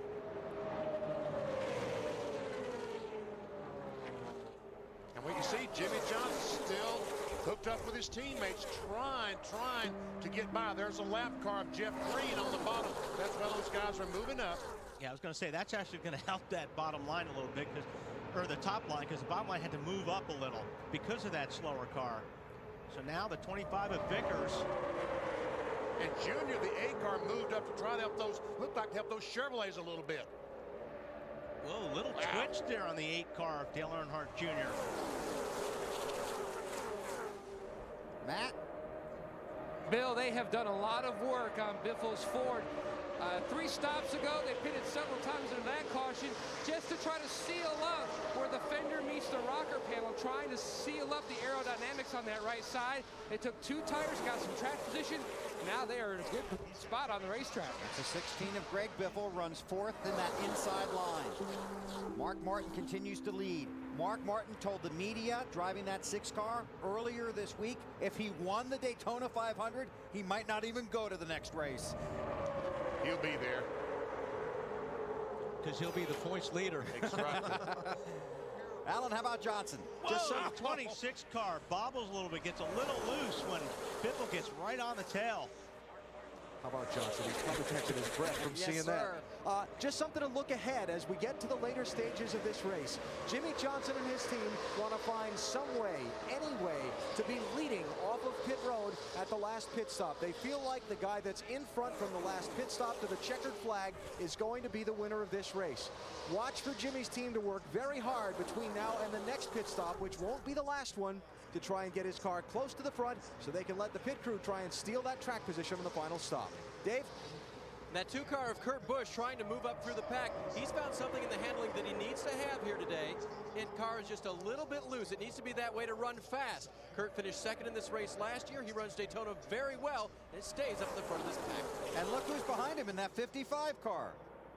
Michael Waltrip, the 2-time Daytona 500 winner, Matt. Bill, he was just hanging out in the back for a good portion of this race. They've made some adjustments over the past couple stops. First he was tight and then he was loose, but he wanted just to hang in the back, let things settle down, and now he's making his move to the front as well. Great run for the Napa Chevy, currently 10. I'd say the race is officially underway, BP. They got 63 to go. If trouble breaks out, we'll break in. Mark Martin leads at Daytona. 60 laps to go, and they have been side by side here at Daytona, and Dale Earnhardt Jr. finally breaks in front of Mark Martin. Take a look at our DLP lap leaders. 24 lead changes among 16 drivers. The 16 drivers, a track record. Matt Kenseth has led the most laps, but that won't be happening anymore. He's 2 laps down after an incident with Tony Stewart, and then a penalty for not listening to NASCAR and being a nice boy. I tell you what, I was impressed with the job that Dale Earnhardt Jr. in the 8 car did, using the 25 car of Brian Vickers to get by Mark Martin. He moved out, helped, tried to get him up closer to him. When he got there, moved up, and they drafted by. And what do you think about the 2 tires? Do you think that's having an effect on Mark's car? Well, it will now. From now on, it will. I mean, in the first 10 laps, 15 laps, it really won't. But you know, BP, the thing about it is, guys like Junior and these guys, you got to always be looking in the mirror.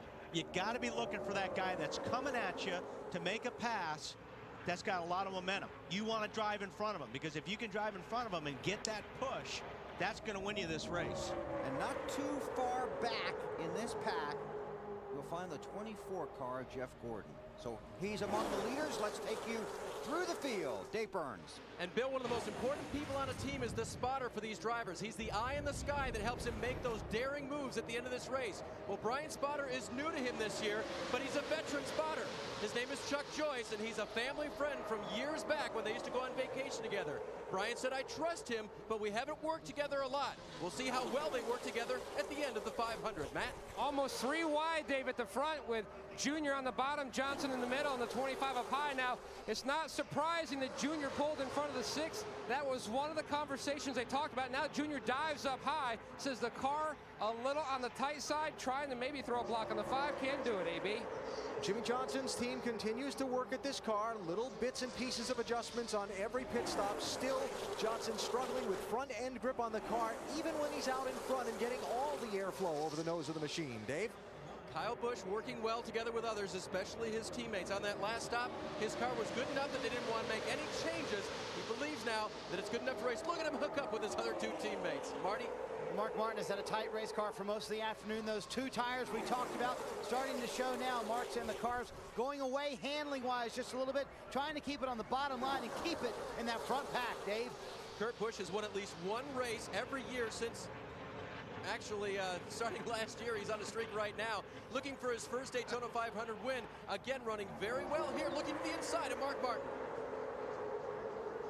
And his teammate, the 12, Ryan Newman, trying to get up with the 2 as a drafting partner. Mark Martin pulls down in front. Newman's been fighting a tight condition and a vibration most of the afternoon. He feels like it's more of an aero-tight condition. And what about Reed Sorensen? Very impressive day in the high line right now on the outside of the 22. He was planning on trying to stay on the bottom most of the day like he did in his qualifying race, where he had a successful day there as well. But right now he's up high with the 26. Dave? Dave Blaney has had trouble with his car turning all day. That tight condition, he's been reporting it to his team. They've been working on it. It's the best it's been all day. Blaney now in the 22 in a team that's won here before, working his way to the front. Marty. Well, Jamie McMurray has a handful, Dave, in that 26 purple car right there beside the 55 of Michael Waltrip. The car is loose, which means that back end wants to kick around. But when it's like that, it's fast. Jamie back up in the high line, trying to make his way back to the front. Matt. The two-time 500 winner, Michael Waltrip, on the inside in the Bill Davis Napa number 55 Dodge. Hung in the back earlier, now trying to make his presence known, slowly working his way up, but he's got it. The 43, Bobby Labonte, trying to dive on the inside, who's taken over the 43 this year. Labonte's gone, no changes on the last stop.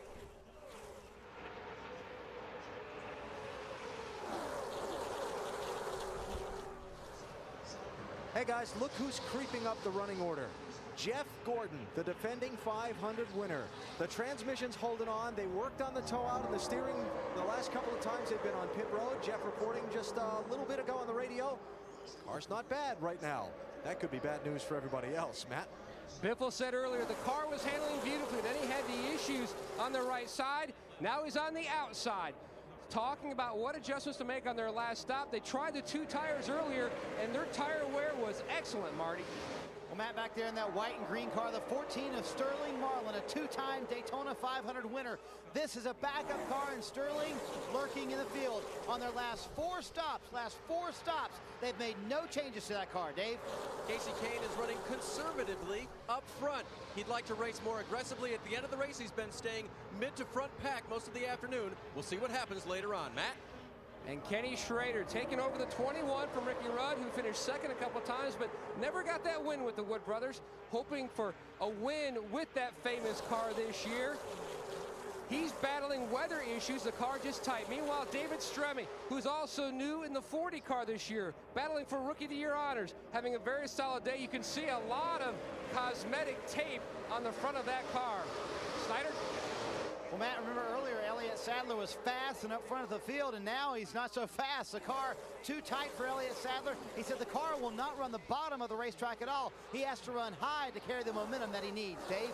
Casey Mears thinks he can contend at the end, but his car just has a little trouble turning. His team made a track bar and air pressure adjustment last time to adjust that chassis to try to make it more racy for Casey. That's easy for you to say, Dave. Good line, Dave. The 20 of Tony Stewart runs in 28th position. There are 36 cars on the lead lap. Carl Edwards is the first car officially retired from the race. 42 cars still in competition. Brian Vickers out front in the Daytona 500. Just 50 laps to go.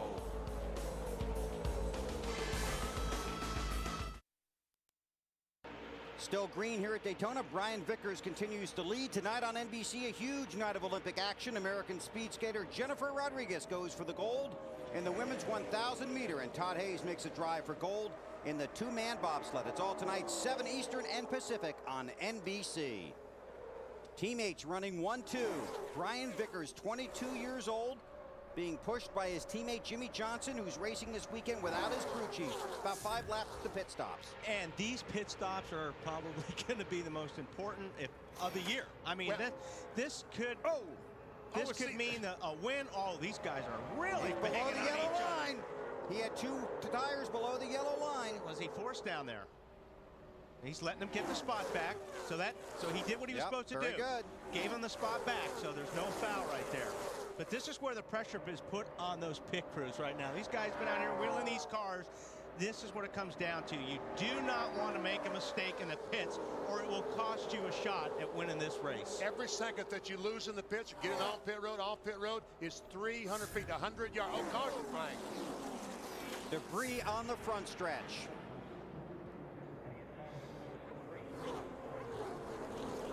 Caution out with 46 to go. And they cannot make it on one on this stop. They've got to stop again after this pit stop. Kurt might have pulled up there to give a hand signal to Jimmy Johnson. Here's how they were racing a minute ago. Kurt Busch in the 2. And see, all Jimmy Johnson, like I said, he was looking in the mirror. He saw Kurt Busch make a move, so he went to put the block. Okay, so when he went to put the block on, actually 2 blocks right there. Yeah, he blocked on it, tried to block on the outside, then the inside. And Kurt Busch knew he couldn't go past that line, so they made a little contact, but he realized he did, and he gave the spot back. And he's probably not real happy with the move that Jimmy Johnson made, but that is part of this racing. He had quite a run there, too. Yeah. The 2 did. Yep. Okay, we're going to step out. Pit road is closed. We'll be back for the stops.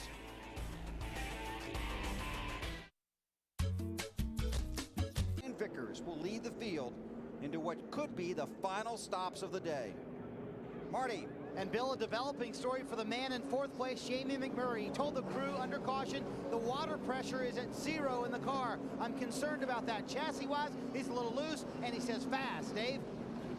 The back end of Brian Vickers' car wants to swap around. When he goes into the corner, they made a slight chassis adjustment for fresh tires to try to help him. Alan.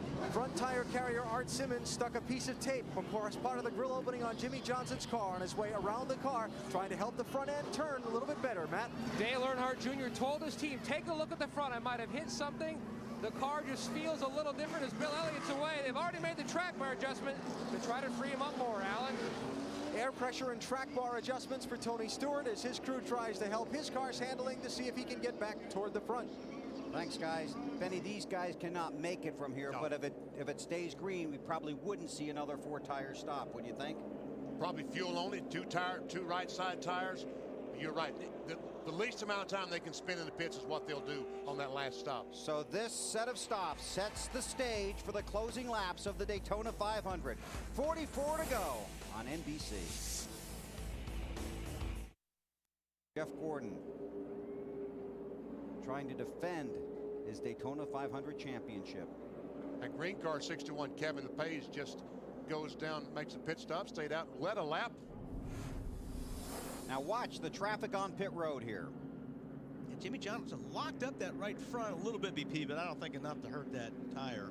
When you slide those tires, you put flat spots on them and makes the cars vibrate. Here you go. We'll go, whoa, go to the grass. And there's a lot of tracks you can't do that. There's a lot of tracks. There's a pit wall in between pit lane and the racetrack. So Jimmy Johnson back out on the track. His teammate Jeff Gordon will restart 17th. Lights out on the pace car. We'll get the green flag next time by. Marty, what are you working on for the 26th there? Well, we told you Jamie McMurray has 0 water pressure. It concerns him. Does it concern you, Jimmy Finning? Right now, we got it a little bit too hot, but he ducked out of line and we got the temperature back down and it's starting to build pressure, so we should be all right now. That will not affect his horsepower for the rest of the race? Not with the horsepower right now. Everything looking pretty good. You know, at Crown Royal Ford Fusion's doing awesome out there today, but I think our horsepower is going to be there. The water at one point, guys, got up to 275. Benny Wiley, I've never driven a race car, but that's not good, is it? Well, 275 isn't, it's getting there. But you can run these things, 260 safely. It's just when you start getting really hotter than that, it starts pushing water out. That's when you're in trouble. Look who's running 29th on the lead lap. Kirk Shelmerdine. This was the feel-good story of 2006 Speed Weeks. Came down on a shoestring and made the Daytona 500 qualified. Got some financial help from the mother of a friend of his? Yeah. Winifred Fieser up in Winston-Salem had been helping him the last 3 or 4 years. She passed away in November, but just before she did, she told her son, be sure you give Kirk that money. He needs to go to Daytona.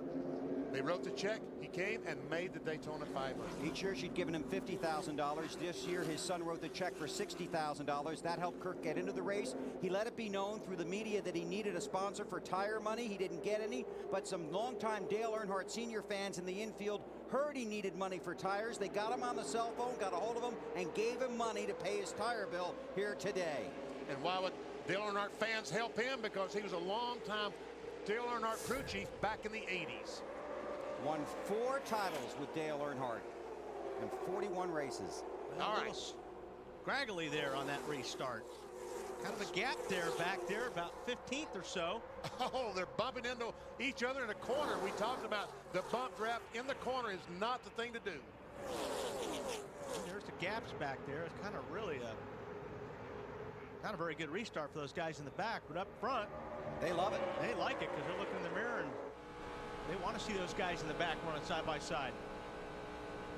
Because of the low cloud cover, not a lot of onboards able to function properly because our helicopter is so low to the ground. No, but we'll take it. This is great stuff here. See how these cars really move around. When you look at the cars like this, these cars look like they're glued to the racetrack, but trust me, they're not. When you're inside these cars, you are hanging on for dear life. They float around. 100 miles to go. And once again, we saw Jimmy Johnson, that 48, move down and block the Kurt Busch 2 car.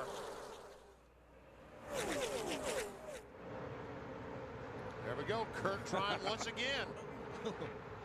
There's his brother over there, swinging on the outside.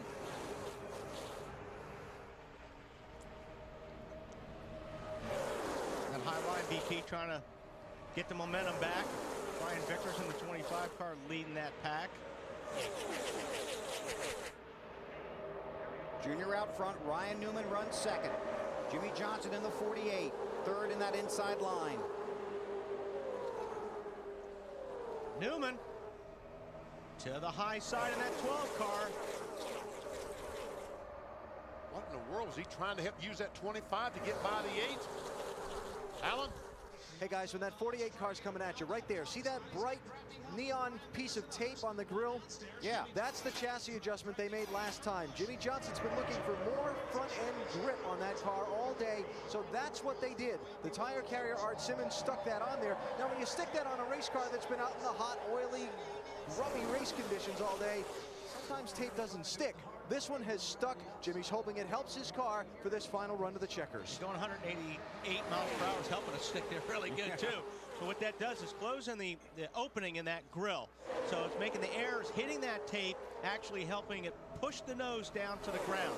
Push the nose down the ground, that pushes the tires into the racetrack more. That gives them more grip. That's what they're trying to do. Ryan Newman is determined to make that outside line work. Well, if he can, he'll lap the field. Hey, he's in front. Yeah, now he's going to go to the inside line. Thanks. See ya. See ya, Brian Vickers, 25. I appreciate the push, but... Well, that's what you're going to start doing in this part of the race. I mean, you've got 38 laps to go, but, you know, you've got friends out there, but you're really going to start using them. That lead didn't last long, did it? Here comes Junior back on the inside. These are short-term relationships now, is what you're saying. Burns? Brian Vickers made just a slight chassis adjustment to help his car. It looks pretty good.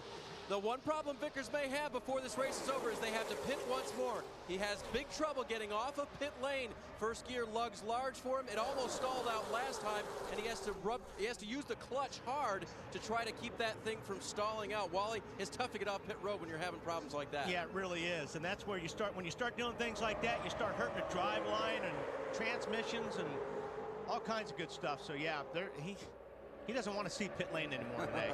And you think that Jeff Gordon in 24 car not having third gear would miss that gear where he has to make a green flag stop. But I don't think they're going to make a green flag stop. These guys are just trying to find a place to wreck. They've done a great job today. Well, they have. I'm impressed with these guys. They run side by side, nose to tail, and we haven't seen very much contact. But it's not over yet. We get into that 20-lap, I think, window when things really start getting desperate, especially those guys back 4 or 5 rows. They want to get to the front. That's when things start getting hairy. And Dale Earnhardt Jr. talked about that exact thing. As the race comes down to it, everybody wants to win, so there's really no give.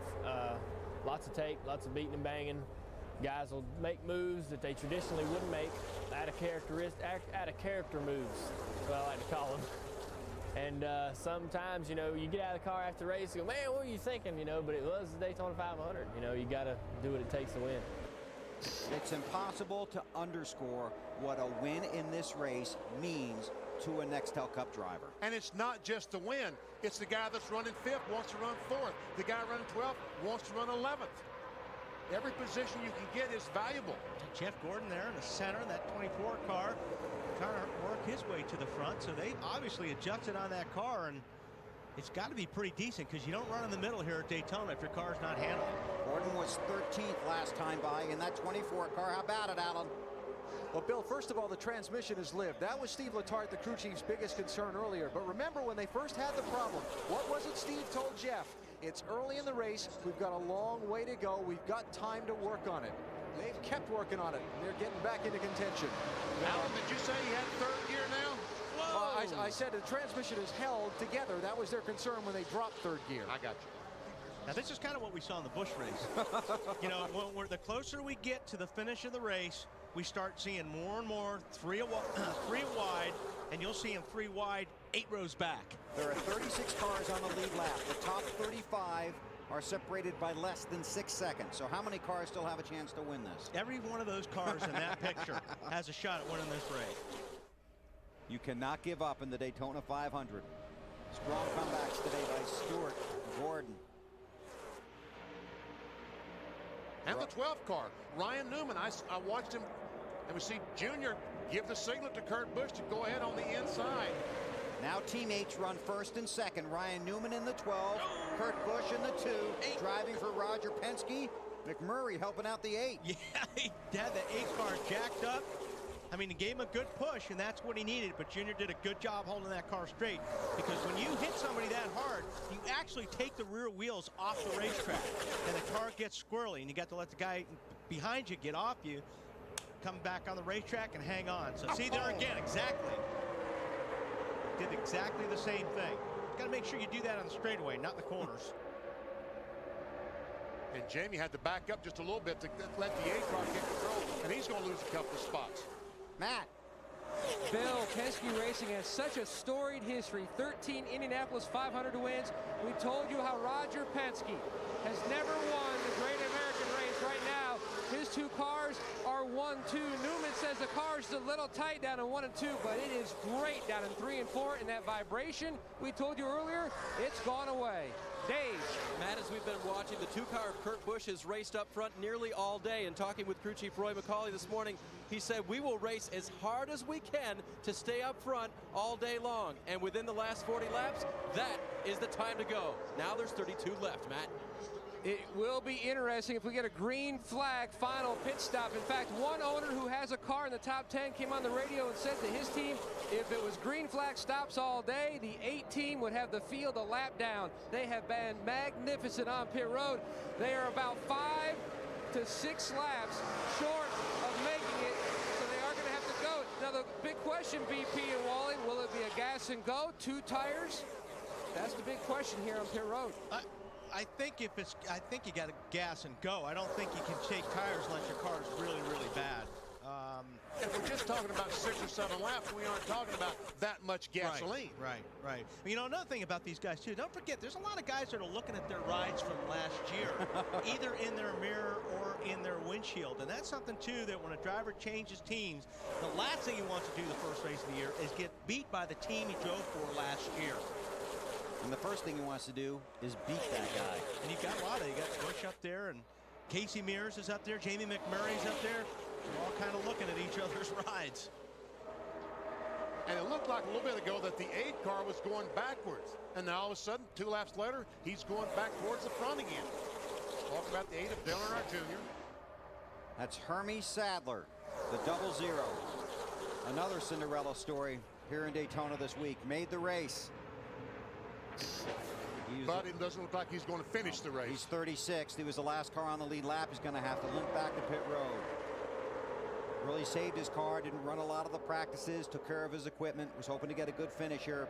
Last place in this race pays about $250,000. And now Hermie's 36th. Ooh, there's Jeff Burton. And the 31 car gets a little bit sideways, being in the middle, coming off of turn 4. See, wow!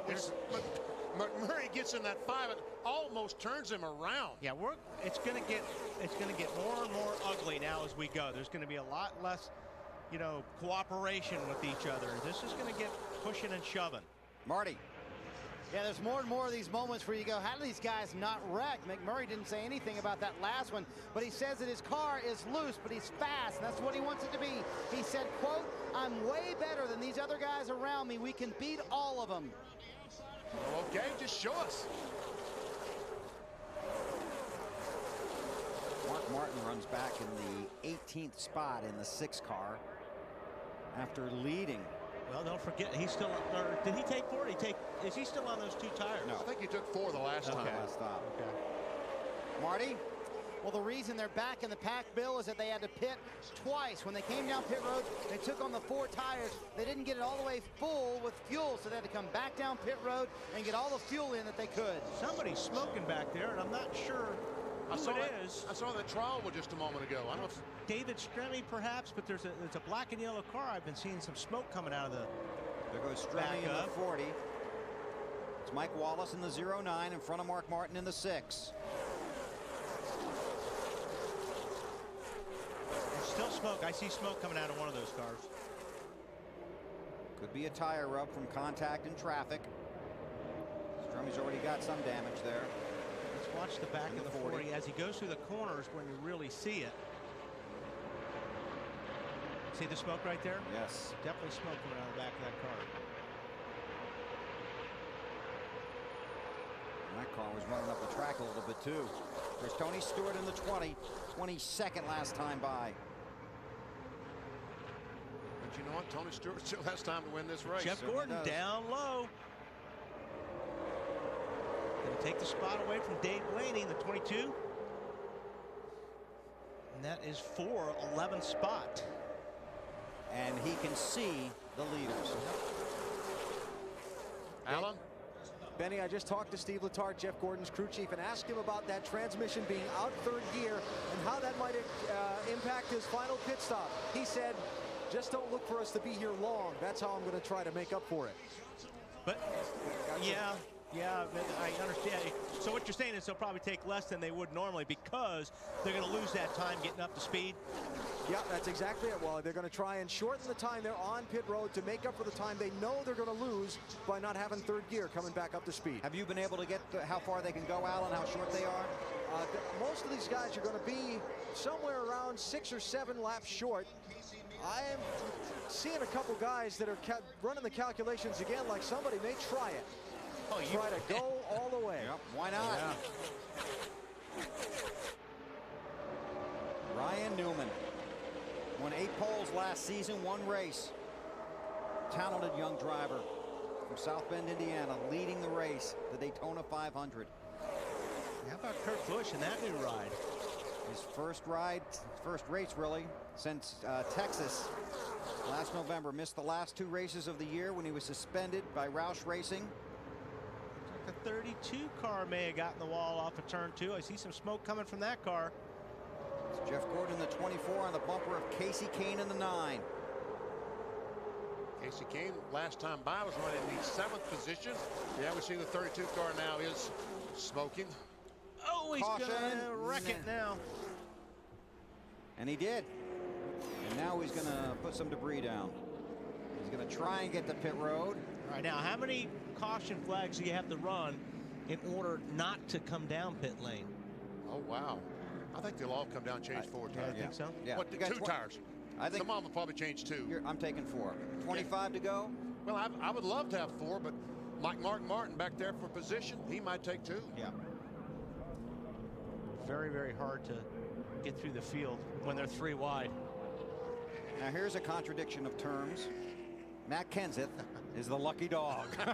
I don't think he'll agree with you on that. No, he won't. First car off the lead lap, that will put Matt back on the lead lap.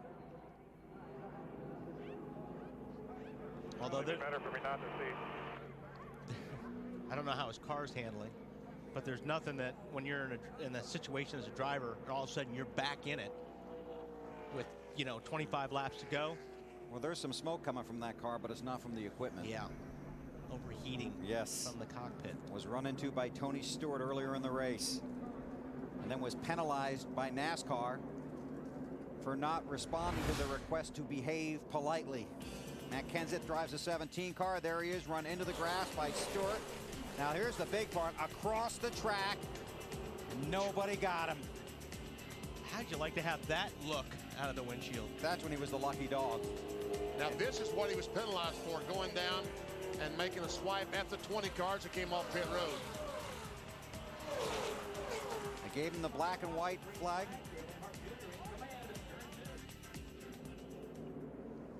They didn't score him for one lap.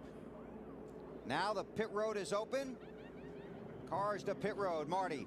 Bill, Jamie McMurray's running fourth. They have borrowed the front tire changer from Carl Edwards' team, and he overshoots his pit. He's over the line. He'll have to push it back. He will lose some track position. 4 tires, no changes. Dave? Kurt Busch came into the pits thinking he might want a little air pressure adjustment in the right rear, just a little bit more in to help the car turn a little bit more, they decided. Alan.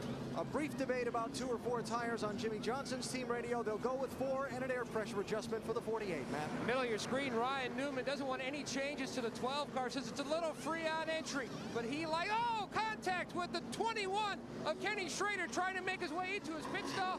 Schrader is pulled in parallel. The 8 car is now down and away. They made another track bar adjustment on the 8 of Dale Earnhardt Jr. Wow, you could see it coming. No, didn't touch him at all. Did I hear Ryan say he didn't touch him at all? Let's take a look. Let's see. 21 cars coming into the pits. No, he didn't. He did not touch him. All that smoke was from Schrader, and actually Schrader did a great job keeping it off of the 12 car. He did everything he could not to hit Ryan Newman right there. If Ryan Newman wins this race, he needs to go straight to Kenny Schrader and say thank you, Kenny. You bet. Here's the 12 leaving its stall. When the car drops, you go. Heads up there by driver and spotter. Whoever spots for him leaving the pits. A lot of times it's the crew chief, sometimes it's the spotter. Under caution in the Daytona 500, the great American race, and just 23 laps to go. This wild ride, J.J. Yaley, Joe Nemechek, Kyle Petty, and Carl Edwards in the 99 car with the wild ride. Kyle with the up-close view. Lap 107. Tony Stewart runs into Matt Kenseth. Kenseth into the grass, up the track, across traffic. Some outstanding driving there prevented a lot of damage. Matt didn't like it. Stewart was penalized for over-aggressive driving, and then Kenseth was penalized for that reaction. Here we see Robbie Gordon, the 7 car, go up and making contact with the outside retaining wall. That's just some of the fun we've had today. Here's our Napa Field summary. The 48th annual running of the Daytona 500. 18 different leaders, that's the track record. 13 lead changes. 29 caution laps. Hermie Sadler and Carl Edwards are the 2 cars out of the race. There are 36 cars scored on the lead lap. The spotters making deals. Dave Burns. And the crew chiefs are making very, very important decisions, Bill. Lance McGrew's decision was no fresh tires on Brian Vickers, number 25. Why? Just because when we get back in traffic, the car's just too tight. And I know even if we got 2 tires, it would be too tight in traffic. Track position's worth everything here. It's getting late in this race. We want to win this thing. I mean, there's no doubt about it. But you got to know that there's good fixing to be some pileups behind us, and hopefully we'll just stay out in front of it. Your tire wear must have been good enough today that you felt confident in the rubber. I mean, the car is just it's been flawless. It's just the first half of the race, nobody would work with us. Brian radioed in and said, would you take this sticker off the back? Says, don't run with me. We peeled her off about the 4th pit stop, and we've been really good ever since. All right, somebody go with Brian Vickers. Just don't pass him, Bill. Thank you, Dave. We saw Jamie McMurray overshoot his pit stall, had to be pushed back. 14th on the restart. That little mistake, BP, cost him a lot of positions, 10 or 11 positions, just sliding over that line. Easy to do here at Daytona. And it may cost him a chance to win the Daytona 500. 20 to go as they get the green flag. Mike Wallace has used pit strategy, got up to 6th in the 09 car. And he goes with Jimmy Johnson in the 48, ducks down underneath his teammate. Gonna latch on to Ryan Newman. That's Casey Mears in the 42 car behind Mike Wallace. Wallace with a fuel-only stop, just Newman, like Vickers. Sorry, Newman's got to run. I wouldn't be surprised to see if he gets, well, he's going to get shuffled out. Sterling Marlin with 2 tires on his stop in the 14 car. And this is where BP, you can go from 3rd to 15th in a half a lap. There goes Newman. Look at Kyle Busch going by Newman on the outside. Kurt Busch says, okay, what do I do here now? Well, Kurt had a pretty big run. You don't want to lift the throttle. If you find some space on the racetrack, you take it, because if you lift the throttle a little bit, it just kills your momentum. That's what Jeff Gordon said in the countdown. He said, the last thing you want to do, get out of the gas. Look at how this pack broke away from the rest of the guys. Got about a 9-car breakaway. If these guys would get in line, Junior and these fellas might not be able to. Well, that's too many laps to go. Junior will be able to run them down. The 2 tires did not work for Sterling Marlin.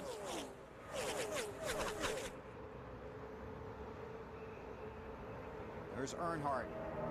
Rookie Denny Hamlin, who won the Budweiser shootout here last Sunday. Then Jeff Gordon in the 24 and that Fleet 26 car of Jamie McMurray. Matt, on Earnhardt. The biggest problem that Dale Earnhardt Jr. has, he's more like the Lone Ranger, doesn't have a teammate to work with.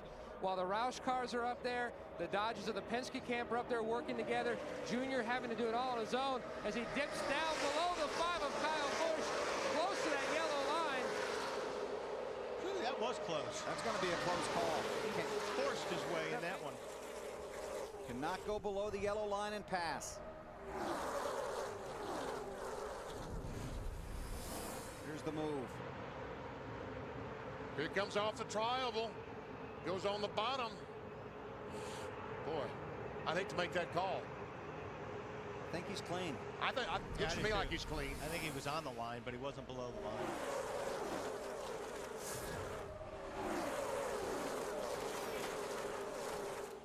And NASCAR agrees with us and says he was clean with that move. There's Junior on the high side, had a good run.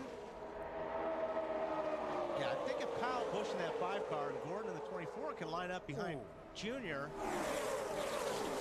they can get there, but there's just not enough help for Junior right now. McMurray gave Mike Wallace a shove. He did. Down into turn 1.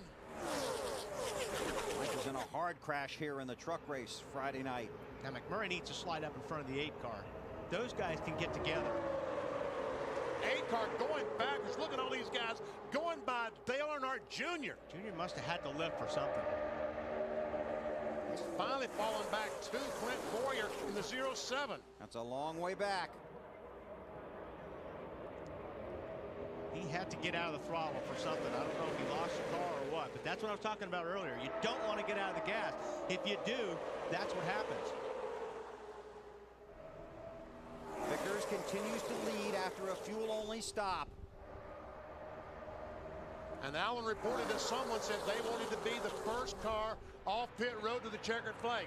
Brian Vickers is it. He talked about that's what Jimmy Johnson wanted.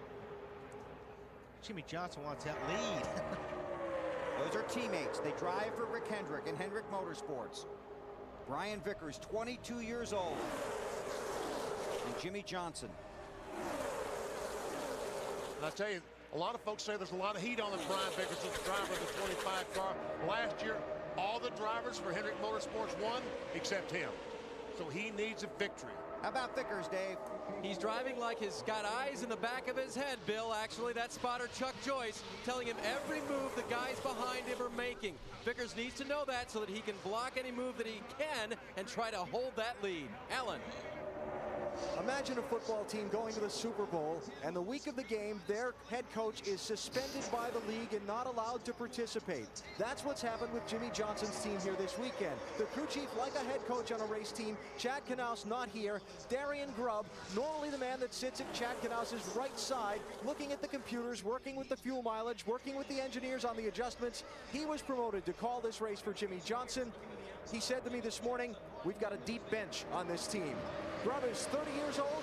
He's from a small town called Floyd, Virginia. He's been with the team for 4 years. He may be working his way toward Daytona's victory lane. Boy, that top line had a push. While you were talking about Johnson's team, he had his hands full there, Allen. But now he does have a push on that 12 car from behind. Oh, and 2 cars in the wall. Hits the 24. 24 saved it. Made the save.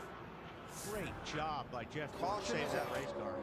Sorry, while the caution is out, the field is frozen. When the caution comes out, a lot of damage to that 2 car. Look at the rear of that automobile. It's gone. He must have just ripped a tire. He was 6th last time by. 14 laps to go. Here it is again. There you see him right behind Ryan Newman. Here comes Jamie McMurray, gets in the back of him and turns him in the wall. And that's what shredded the tires. Well, I think Gordon took the left side of his car off. I think Jeff Gordon just ripped the right side off his car. Was that earlier damage? See something on the right rear of the 24 car? Have to get a better look at it. And McMurray just gets in the back. Talked about that earlier. You can't touch somebody's bumper in the corners at Daytona. That's our old friend turn 2 back there, right? Oh, Sterling Marlin got a piece of that too, didn't he? Sure did.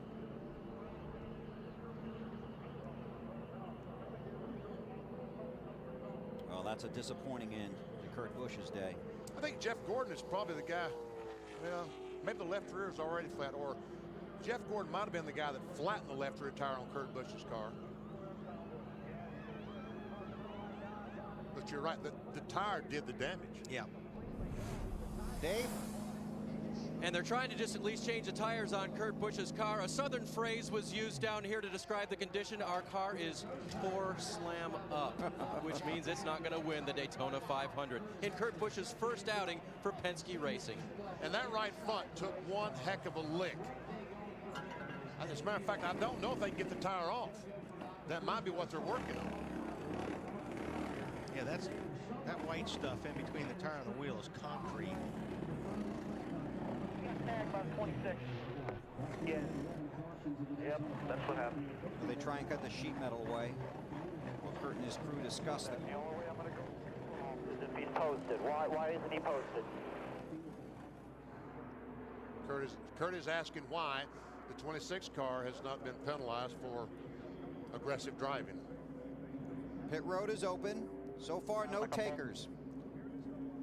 So they must think that these cautions are their safety. A couple guys coming. Among them, Jeff Gordon and pole sitter Jeff Burton. I don't think Burton's handling the way he wants. Looks of it. When they throw the green flag, guys, there's only going to be about 10 laps to go. Hey, B. Steve Letarte, radio and the crew, check the right side damage. We're going to be in the back anyway. Take your time. Let's make sure you fix it good. This is what we've got to run up to the finish with and get all we can. Yeah, that piece of tape on the right rear was from the earlier incident with the turn 2. So, and this is actually kind of a smart move because you know you got 10 laps to go. You put 4 tires on it. Every car you pass between now and the end of the race is a position in points. Right, 3 points. This is the first race of the year, so wherever you wind up in this race is where you are in points. And it'd be natural to think, well, I'm not going to win the Daytona 500, but if you keep your head about you, you can realize I'm still running for the championship. Right. So I'm going to go out in 20th or 30th, but I'm putting 4 tires on. These guys don't have 4 fresh tires, and maybe I can pass 10 or 15 guys here. And Jimmy Johnson has taken the lead in the 48 car. And we talked about Darian Grubb, the crew chief on this automobile. When it was announced he was going to be the crew chief, I walked by him and said, Darian, no pressure, just the Daytona 500 for your first job. He says, it's my first opportunity to win the Daytona 500. So he was confident even at the first day. And that helps. Very much so.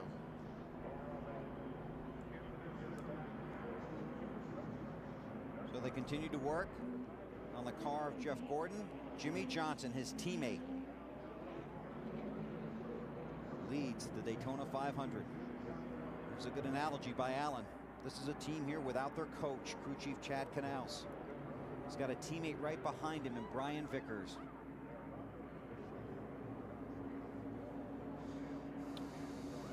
Ryan Newman runs third. Kurt Busch wanted to know why Jamie McMurray wasn't being posted by NASCAR. Here's Jamie's account of what happened. I was off the gas and on the brake, and it just kept going. I couldn't help it. I go tell him I'm sorry. I think he had to check up real bad because, I mean, I was all the way out of the gas when I hit him. I don't know if he had to let up. I had to run and I let off, and I couldn't roll down anymore. And I did. I was getting picked up in the back, it felt like. And of course, that 26 car last year had a 97 on it and was driven by Kurt Busch for Roush Racing. McMurray moving over to take that ride from Chip Ganassi. Shootout time. Yep. Jimmy Johnson has been a championship challenger the last several seasons, but has not managed to win the title, but has been there every year. He drives for Rick Hendrick. There's Rick on pit road. Behind him is Brian Vickers, who needs a victory so bad. Will he push his teammate to the victory, or shall he go for the checkered flag himself? A lot of emotion packed into that 25 car as well, Benny. That was Papa Joe's car, Rick's father. And the man that found Brian Vickers was Rick's son, Ricky. Ricky was one of 10 people killed in a plane crash a year ago, October, in Virginia. Ryan Newman, the 12 car, has been strong. He has another Dodge. Casey Mears, the 42, right behind him. But he lost his best friend. Kurt Busch. Kurt Busch, his teammate, not there to help him. So now he's going to have to really, really dig. And Casey Mears in fourth spot. He was on the winning team of the Rolex 24 here a couple of weeks ago, 3 weeks ago. So he knows his way to victory lane. He's driving that famous 42 paint scheme now with those Texaco Haviland colors. Don't forget about Earnhardt Jr. back there in 8th spot. He'll be coming in a hurry. Ready? The first 14 cars in the running order did not pit.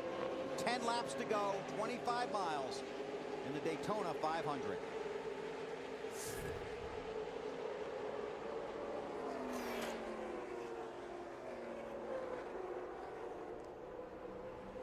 Got Elliott Sadler back there. A couple of those guys look like they laid back a little bit, which may help them on a run to the front. You get a lot of momentum when you lay back. So if you can time it just right and hook up with 2 or 3 guys, you can pick up a lot of ground. Those top 6 cars would love to break away. Matt on Earnhardt. Junior's made it back up to 9th. Now he dropped all the way back to 20th. Under that caution, he said, you know, I made an uncharacteristic mistake, especially in plate racing. It cost me, but no worries. We'll work our way back up to the front. Matt, that's when he got out of line and ended up going backwards? Absolutely. Dropped all the way back to 20th, Bill. Slowly working his way back up, but he's not in that lead group of cars. Going to have to drag with the 5 of Busch to get his pack up to the lead pack. Yeah, I mean, if it works, great if you can pull it off, but if you don't have the momentum to catch that front group, you may not have a shot at the win. Alan, how about Johnson? What do you think his favorite color would be right now, Bill? Here's a hint. Look at the stripe to his left. Jimmy Johnson wants to hug that yellow stripe with this Chevrolet. He thinks if he protects the bottom, he might be able to keep all these hungry drivers behind him all the way to the checkered flag. And Benny, you talked about the pressure on Brian Vickers. Now he's in a difficult situation. He wants to win a race, but he might have to push his teammate to victory. Well, he's getting pushed around right now. Let me tell you, Ryan Newman is all over the rear bumper of that 25 car. The 25 has been loose, and I don't know how much they got that car tightened up, but if Newman keeps pounding on the back of that bumper, that 25 car may just slide up the racetrack. He may lose that spot. And he took fuel only last time. So no tires, no fresh rubber on that 25 car. That always helps the handling. McMurray, the 26, tried to go by on the outside, was not able to make the pass. Here comes Elliott Stadler on the inside, along with the 5 car of Kyle Busch. Casey Kane moved over to block. There's McMurray in the 26. Now these guys racing side by side will let that 8 car catch this group and the group that he's towing.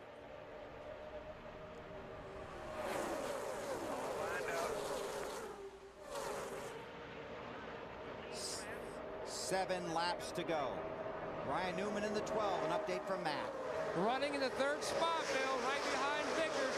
He's had the legendary Buddy Baker on the radio most of the day, giving his pointers and also just pumping him up. Newman says the car is good, so is his tires. Matt Borland said 10-4 all in.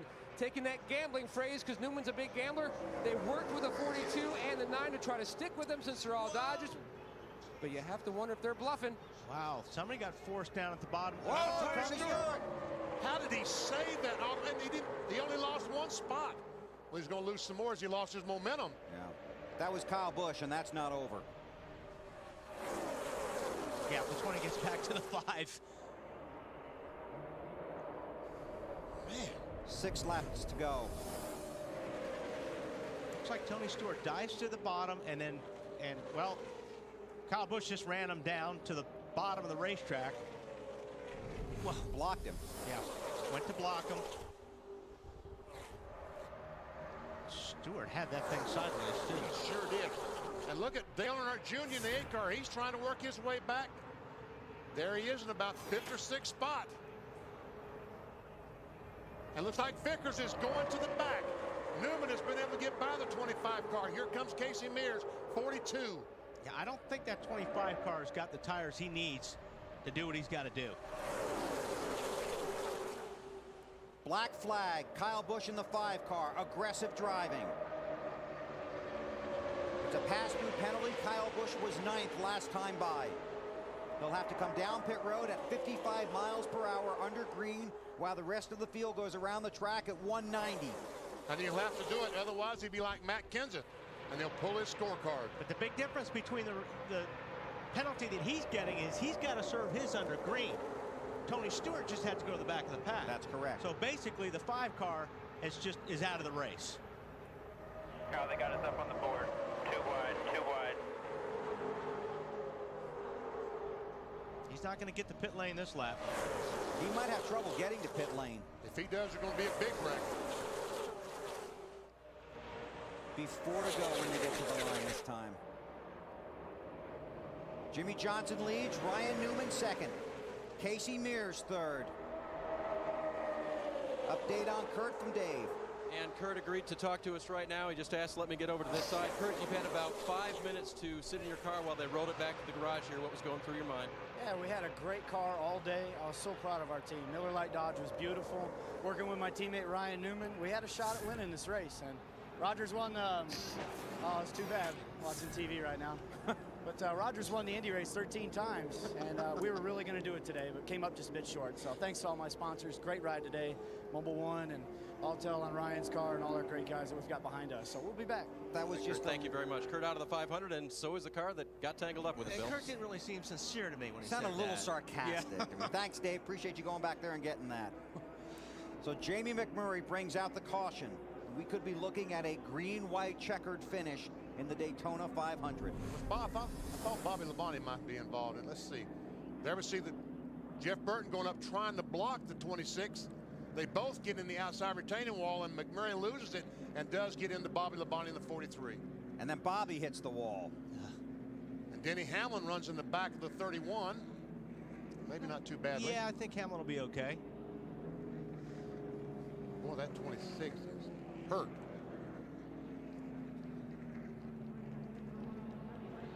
Close racing here. Well, the closer you get to the finish, the more desperate drivers become. The more daring, because the reward is so great. Very disappointing for Bobby Labonte. Both Petty Enterprises cars that look good down here this week, both involved in wrecks today. The 26 was up there. I don't know if the 31 just lost a car and slid up there, BP, and I'm not sure. Trying to block, or if he did lose a car, I don't know. That's off of. Result is the same. That's where did that happen? Seen it a lot. Yes. Turn 2 today. Yeah. Exactly. You forecast that would be a difficult turn today, and it has been for several drivers. And that'll be interesting to talk to those guys after the race. There's Matt Kenseth, the 17 car, going by and picking up a few spots. 43, Bobby Labonte.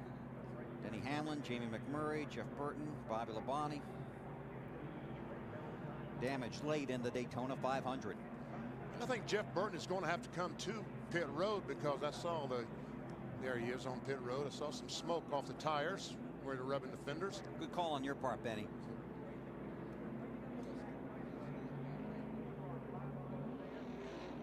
Up front, Jimmy Johnson, Ryan Newman, Casey Mears, Elliott Sadler, Dale Earnhardt Jr. Rookie Clint Bowyer is 6th.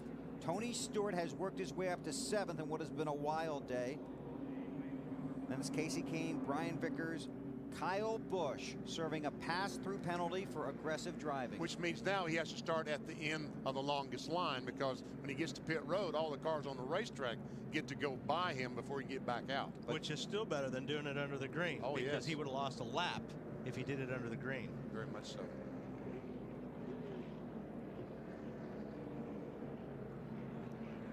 So Kyle Busch waits for the field to go by, then he will rejoin the longest line. It'll be a single file restart when we go back to green.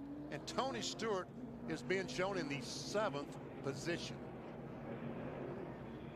That's amazing. It's been a roller coaster day for that guy, huh? I'm telling you. Came in here with very high hopes. Really wants to win the Daytona 500. Won here last July, a race that ended at about 1:30 in the morning.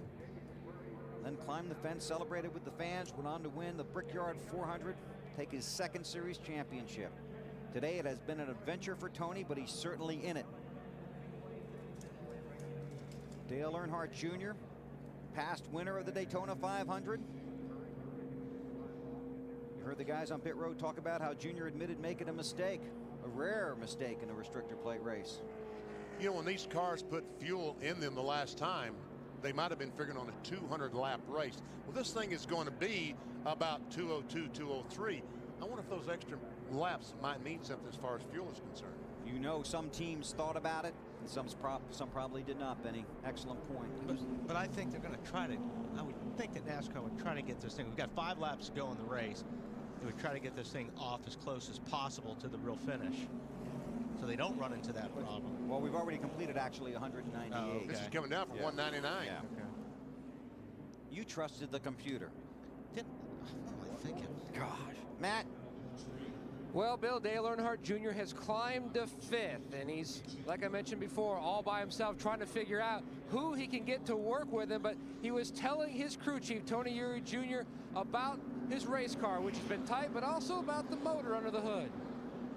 I'm doing everything I do. I'm just scared to go up there, lose all these spots. You know, y'all pissed off the fence so damn good all day long. I hate to not get the finish that it deserves. It's like that old motor's like an old man. It'll wake up, run for a while, fall back asleep.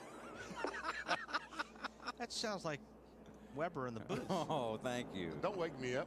Matt, that's entertaining to listen to him during an afternoon, isn't it? It's like Comedy Central, Bill. It's a pleasure to listen. I really think he should syndicate his radio traffic. But meanwhile, the 12 of Newman, he's trying to work with the 42 and the 38. He said, look, if they work with me, when we get to the last lap, it's every man for himself. But Wally and BP, can you wait that long if you're the 42 and 38? No. No. No, they got to make it 3-4 wide. That's what they got to do. Let's get an update from Alan. All right, Darian Grubb, here's one of your duties as crew chief for the day. You get to talk to the TV reporter in the final laps. What's your driver saying about his chances to hold this pack off? I think his chances are very good. Chad Canals and Mr. Hendrick have built an incredible team in this Lowe's 48 team. The Lowe's Monte Carlo has been great all night. I don't think we've fallen out of the top 10 the entire night. It makes my job pretty easy to be able to call a race like this. These guys are incredible, and we're just going to see how it works out. Are you nervous at all? Well, I mean, all these fans up here are nervous to see how the finish turns out. What about you? Why would I be nervous? I got the greatest car and the greatest driver. There's a good answer. Good luck. Jimmy Johnson drives for Hendrick Motorsports. Hendrick Motorsports and Rick Hendrick have won 5 Daytona 500s, with Jeff Bodine 1 victory. Jeff Gordon has 3. Darrell Waltrip has 1. Darrell Waltrip got his only Daytona 500 victory in 1989. It came 17 years ago today, on February 19th. Don't forget, NBC's coverage of the Winter Olympics continues at 7 o'clock Eastern and Pacific tonight. Big night of all the coverage right here on NBC. Lights on the pace car go out. Will be a green-white checkered finish. NASCAR will make one attempt to finish this race under the green flag. Next time by, the field will get the green flag. They'll make one lap, then get the white flag indicating there's one lap remaining in the race. Then they'll come around and get the checkers. If the caution comes out during this period, the race is over. NASCAR will use 18 scoring loops around the track and video replays to determine the final order. If the caution comes out, the field is frozen. You do not race back to the caution flag. 3 extra laps, 7.5 miles. Somebody gonna run out? I know, it's about a gallon and a half of fuel extra. It could be.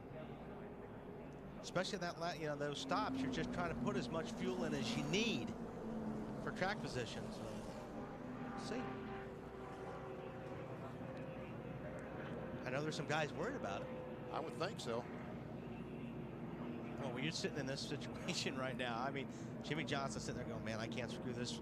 I can't screw this free start up. Then you've got guys like Newman And Casey Mears and Elliott Sadler, Earnhardt Jr., they've got to make the best restart that they've ever made because they're out of time. They have got to make it. They've got to pull out and make passes. Earnhardt Jr. maybe telling Elliott Sadler, I'll push you up there, buddy. That could be a signal. But you'll see a lot of mirror driving right now, especially on that 48 car. He's going to be looking at the back of that car as much as the front. He has to. Because if they get beside him, it's over for him. This race starts the season. You win it, it makes your season. The Daytona 500. Jimmie Johnson looking for his first win here and beginning pursuit of the championship chase. The first 4 cars. Checkered, watch the 48. You know what he did at halfway. So.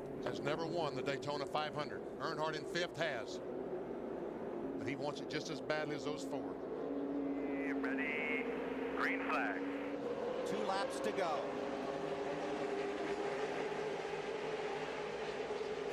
It's like Elliott Sadler, the 38 and junior, might have laid back to get a run, but did they lay back too much? Yeah, we saw that the last time, BP, so they're out of time. Hopefully it'll work for them this time. It looks like they got a little bit better run than the last restart, and they've got a lot more cars lined up behind them than the front 3. The rookie Clint Boyer in the 07 behind Earnhardt.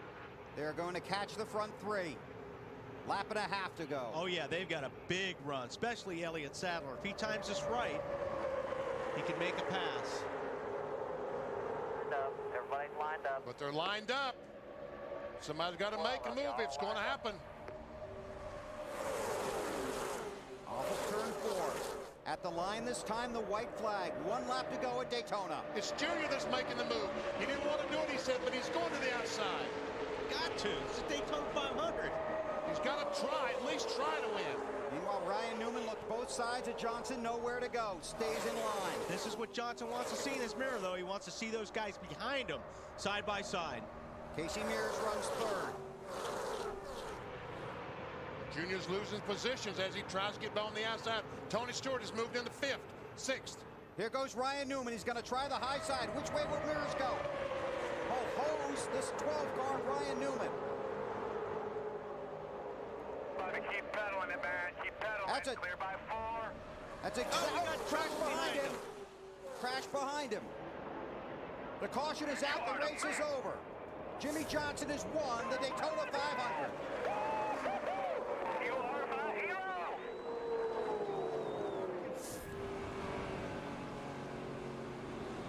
With his car owner watching here at the track and his crew chief watching at home, Jimmie Johnson wins his first Daytona 500 victory.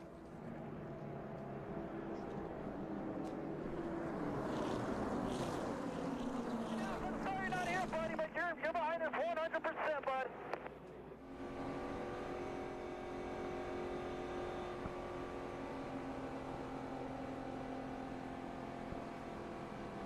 Another 48, buddy.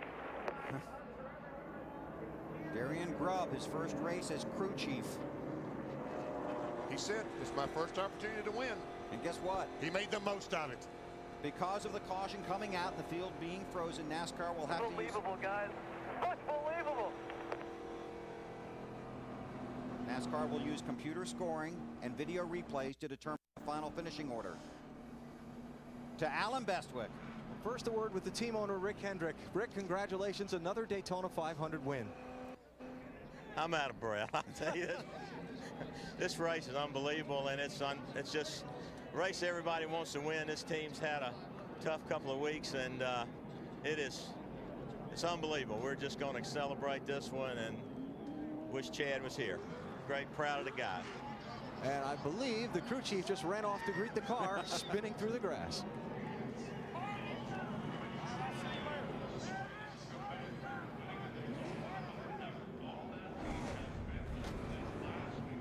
Chevy congratulates Jimmie Johnson and the 48 Monte Carlo SS on another great Team Chevy victory. 25 of the last 34 NASCAR Manufacturers Championships and counting. Chevy and American Revolution. There was a crash on the last lap. That's why the caution came out. I think he wants the flag. You think? I don't think he's going to climb the fence, but... And he has it. Alan Bestwick. Congratulations. You've won the Daytona 500 as a crew chief. I don't even know what to say right now. I have no idea what to say.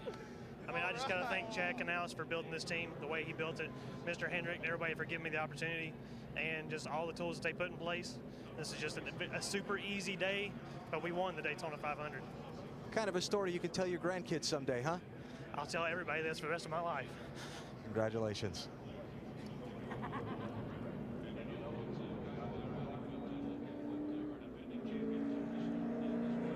Now we'll go back and find out why the caution came out. There's Biffle in the 16 car. He just goes up high. Car just gets loose, and around he goes all by himself. Goes back up the track. I tell you, everybody today has done a great job missing crashes.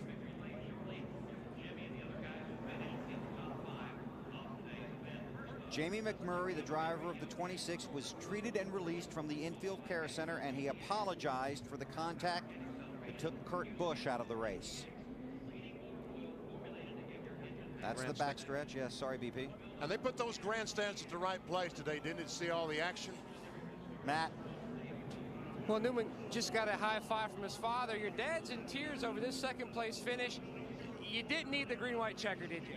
Well, yes and no. I mean, I think it'd been the same either way. We used to sit up there, Dad and I used to sit up there in my grandparents' old seats, so it's special to get a good shot at winning this race. But gotta thank Alltel, Mobile, Dodge, Sony, everybody that's been a part of Penske racing in the past to get us where we were. Unfortunately, Casey didn't decide to follow through with us. He gave me a good shove to get me out of the way, but didn't choose to go with us. But we'll just have to see what happens. It's a great run for us, good way to start the season. You know, the best way we've started the season here before ever. Ryan Newman finishes second at Daytona. Dave?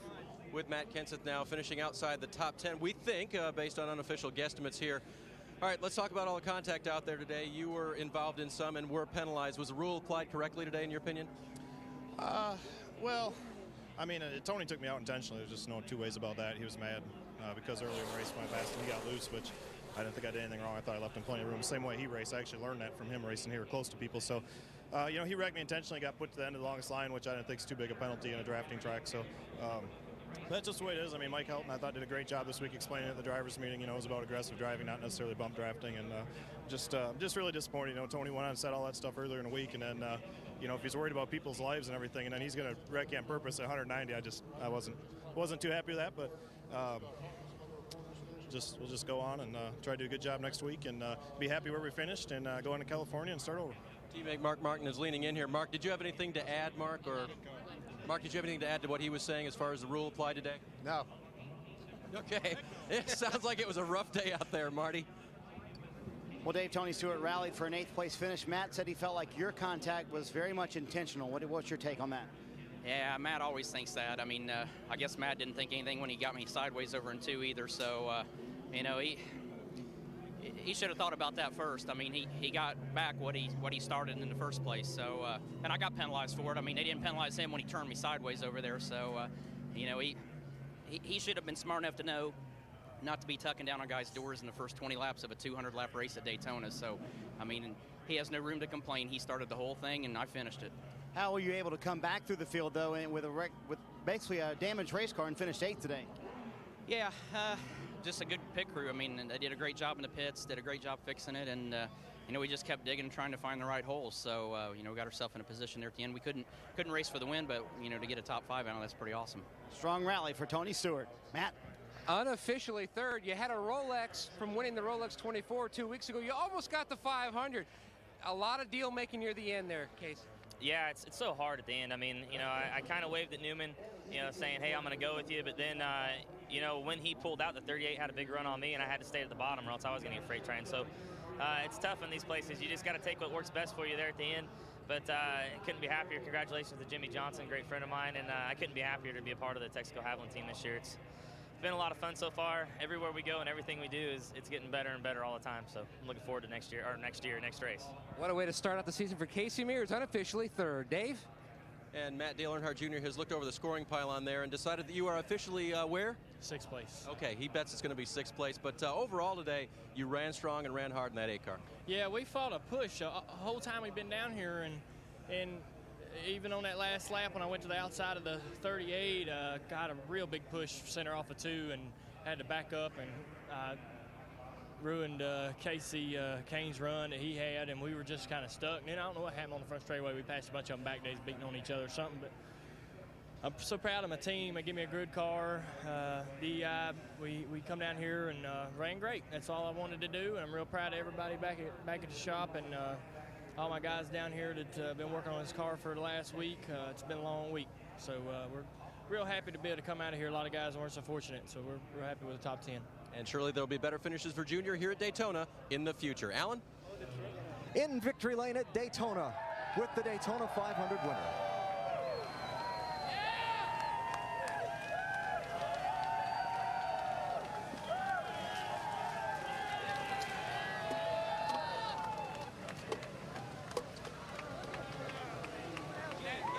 Good guys, how are we going to clean that up? And a hug for the team owner, Rick Hendrick.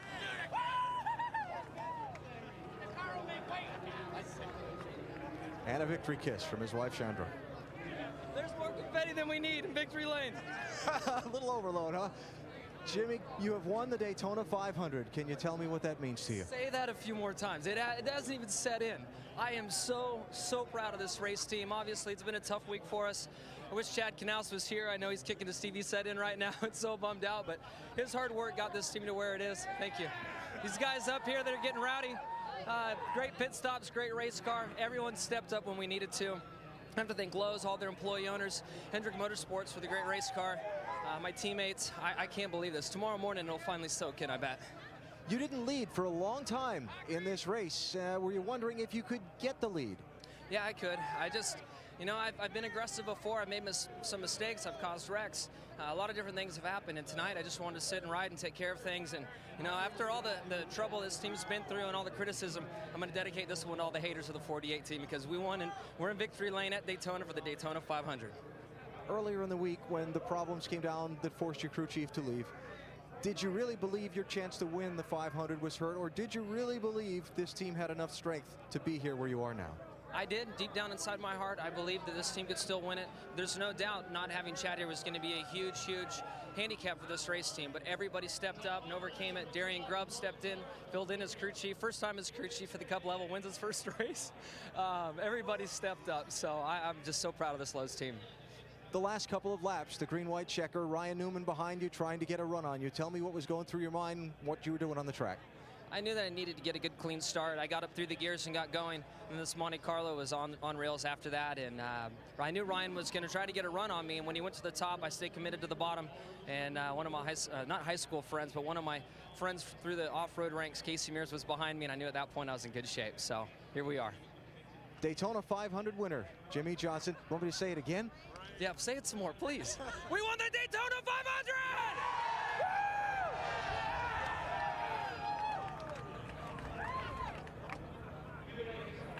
Back-to-back Daytona 500s for Hendrick Motorsports. Jeff Gordon, Jimmy's teammate, won it a year ago. We'll take a break and come back and continue our post-race coverage from Daytona, where Jimmie Johnson has won his first Daytona 500.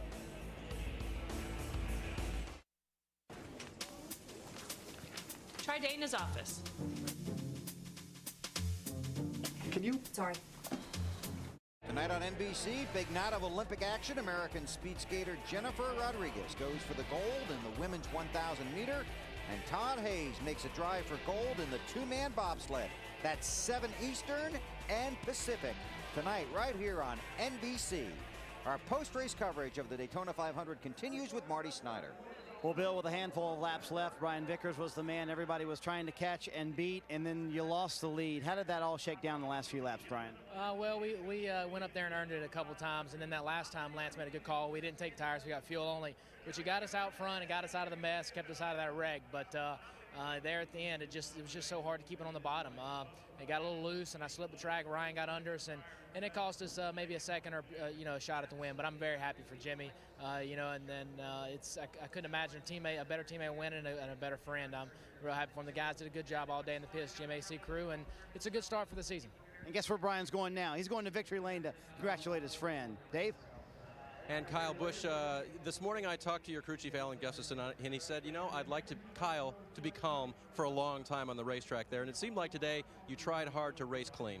Yeah, we definitely did. You know, the Kellogg Chevrolet was awfully strong. It was probably one of the best, if not the best car out there. And, you know, to have a restart there late in the going, you know, I saw that Jimmy was a little bit further behind me, and I wanted to check up and get back to him. And he just went right by me. So good for him to win the race, but probably could have been another Hendrick car there. There were several penalties handed out, however, for aggressive driving. You were given one of them. Do you think that NASCAR called this race correctly in that regard?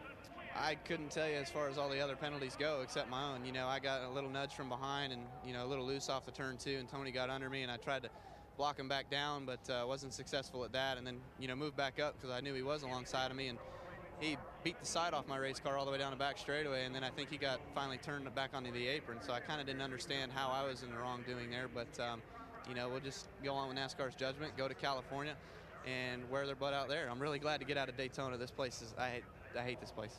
He's going next week to a track where he's won and had a pole position. Matt?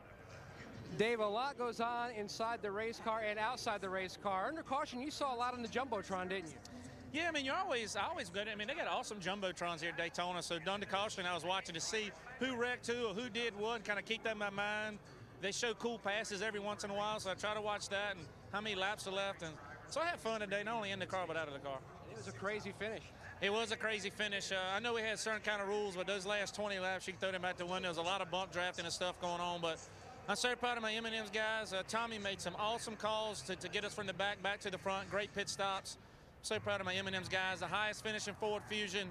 It was a great day for us this weekend. Unofficially, Elliott Sadler finishes 4th. Bill?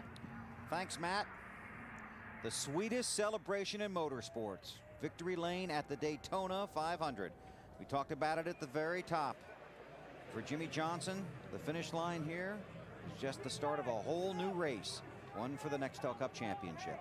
A few minutes ago, we heard from Jeff Gordon. Well, Jeff Gordon started the day on the front row. Bittersweet, co-owner, you're a Daytona 500 winner, but I know you wanted to get another ring here. Yeah, I can't wait to get down there and celebrate with those guys in Victory Lane. I'm so proud of Jimmy Johnson and that whole Lowe's Home Improvement Warehouse Chevrolet. What a great day for them and Hendrick Motorsports. Another Daytona 500, so that's cool. Long day for us. I'm real proud of the fight that we put up. You know, what happened in turn 2? Well, the deal with Tony, I think both of us deserve you know, some credit for that one. He slid up the racetrack. My car was too tight. I thought I was going to clear him, and when we got to the exit, my car just started pushing, and you know, he kept his nose in there. Felt like, you know, maybe could have given me a little bit more room, but whatever. You know, it was bad for both of us, and we fought back from that. Got back in the top 10. I was like, man, we're going to salvage something decent out here. And then the 2-car turned sideways right in front of us, and we ricocheted off him. So we had some good saves out there, but unfortunately, you know, when we lost 3rd gear, we just couldn't get going on the restarts. We'll see you next week. Yeah, we'll see you next week. All right, so Jeff Gordon will go to Victory Lane. Celebrate as a car owner, perhaps. And you see, they're not, the NASCAR officials are cleaning the car off. They're not letting the crew do it. They're doing it themselves. We have the top 5 finishers in the race. Obviously, Jimmy Johnson won. The 42 car of Casey Mears 2nd. Ryan Newman 3rd. Elliott Sadler 4th. And Tony Stewart 5th. Because the race actually ended while the cars were at speed, NASCAR has to use not only the computer scoring, but videotape to determine the exact finishing positions. And every one of those finishing positions is important, because every one is worth points. And after the first 26 races, the top 10 drivers will be in the chase for the Nextel Cup. Now we have we have the top 15 finishers. So we told you about the top 5. Clint Boyer, the rookie, with an outstanding run, 6th. Brian Vickers, Earnhardt Jr., Ken Schrader. And Dale Jarrett in 10th. And all those green arrows on the right means that car led a lap during the day, and Dale Earnhardt Jr. was credited with leading the most laps. 32 laps led today for Dale Earnhardt Jr. Hendrick Motorsports has now won a race 21 consecutive seasons.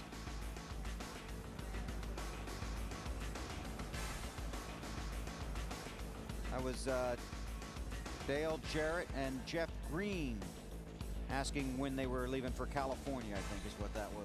Where was the dinner reservations again?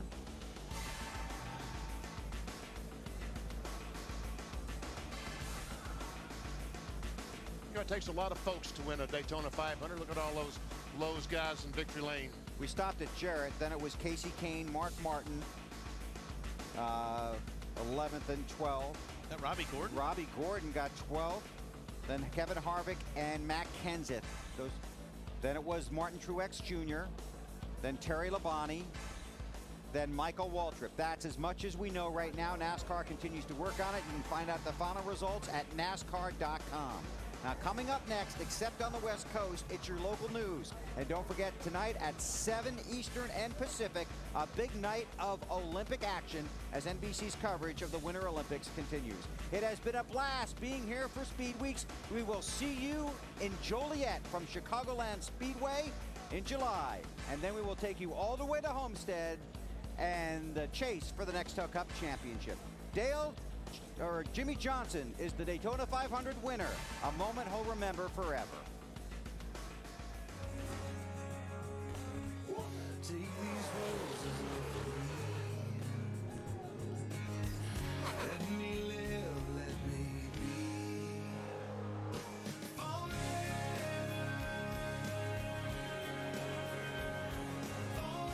Jimmy Johnson has won the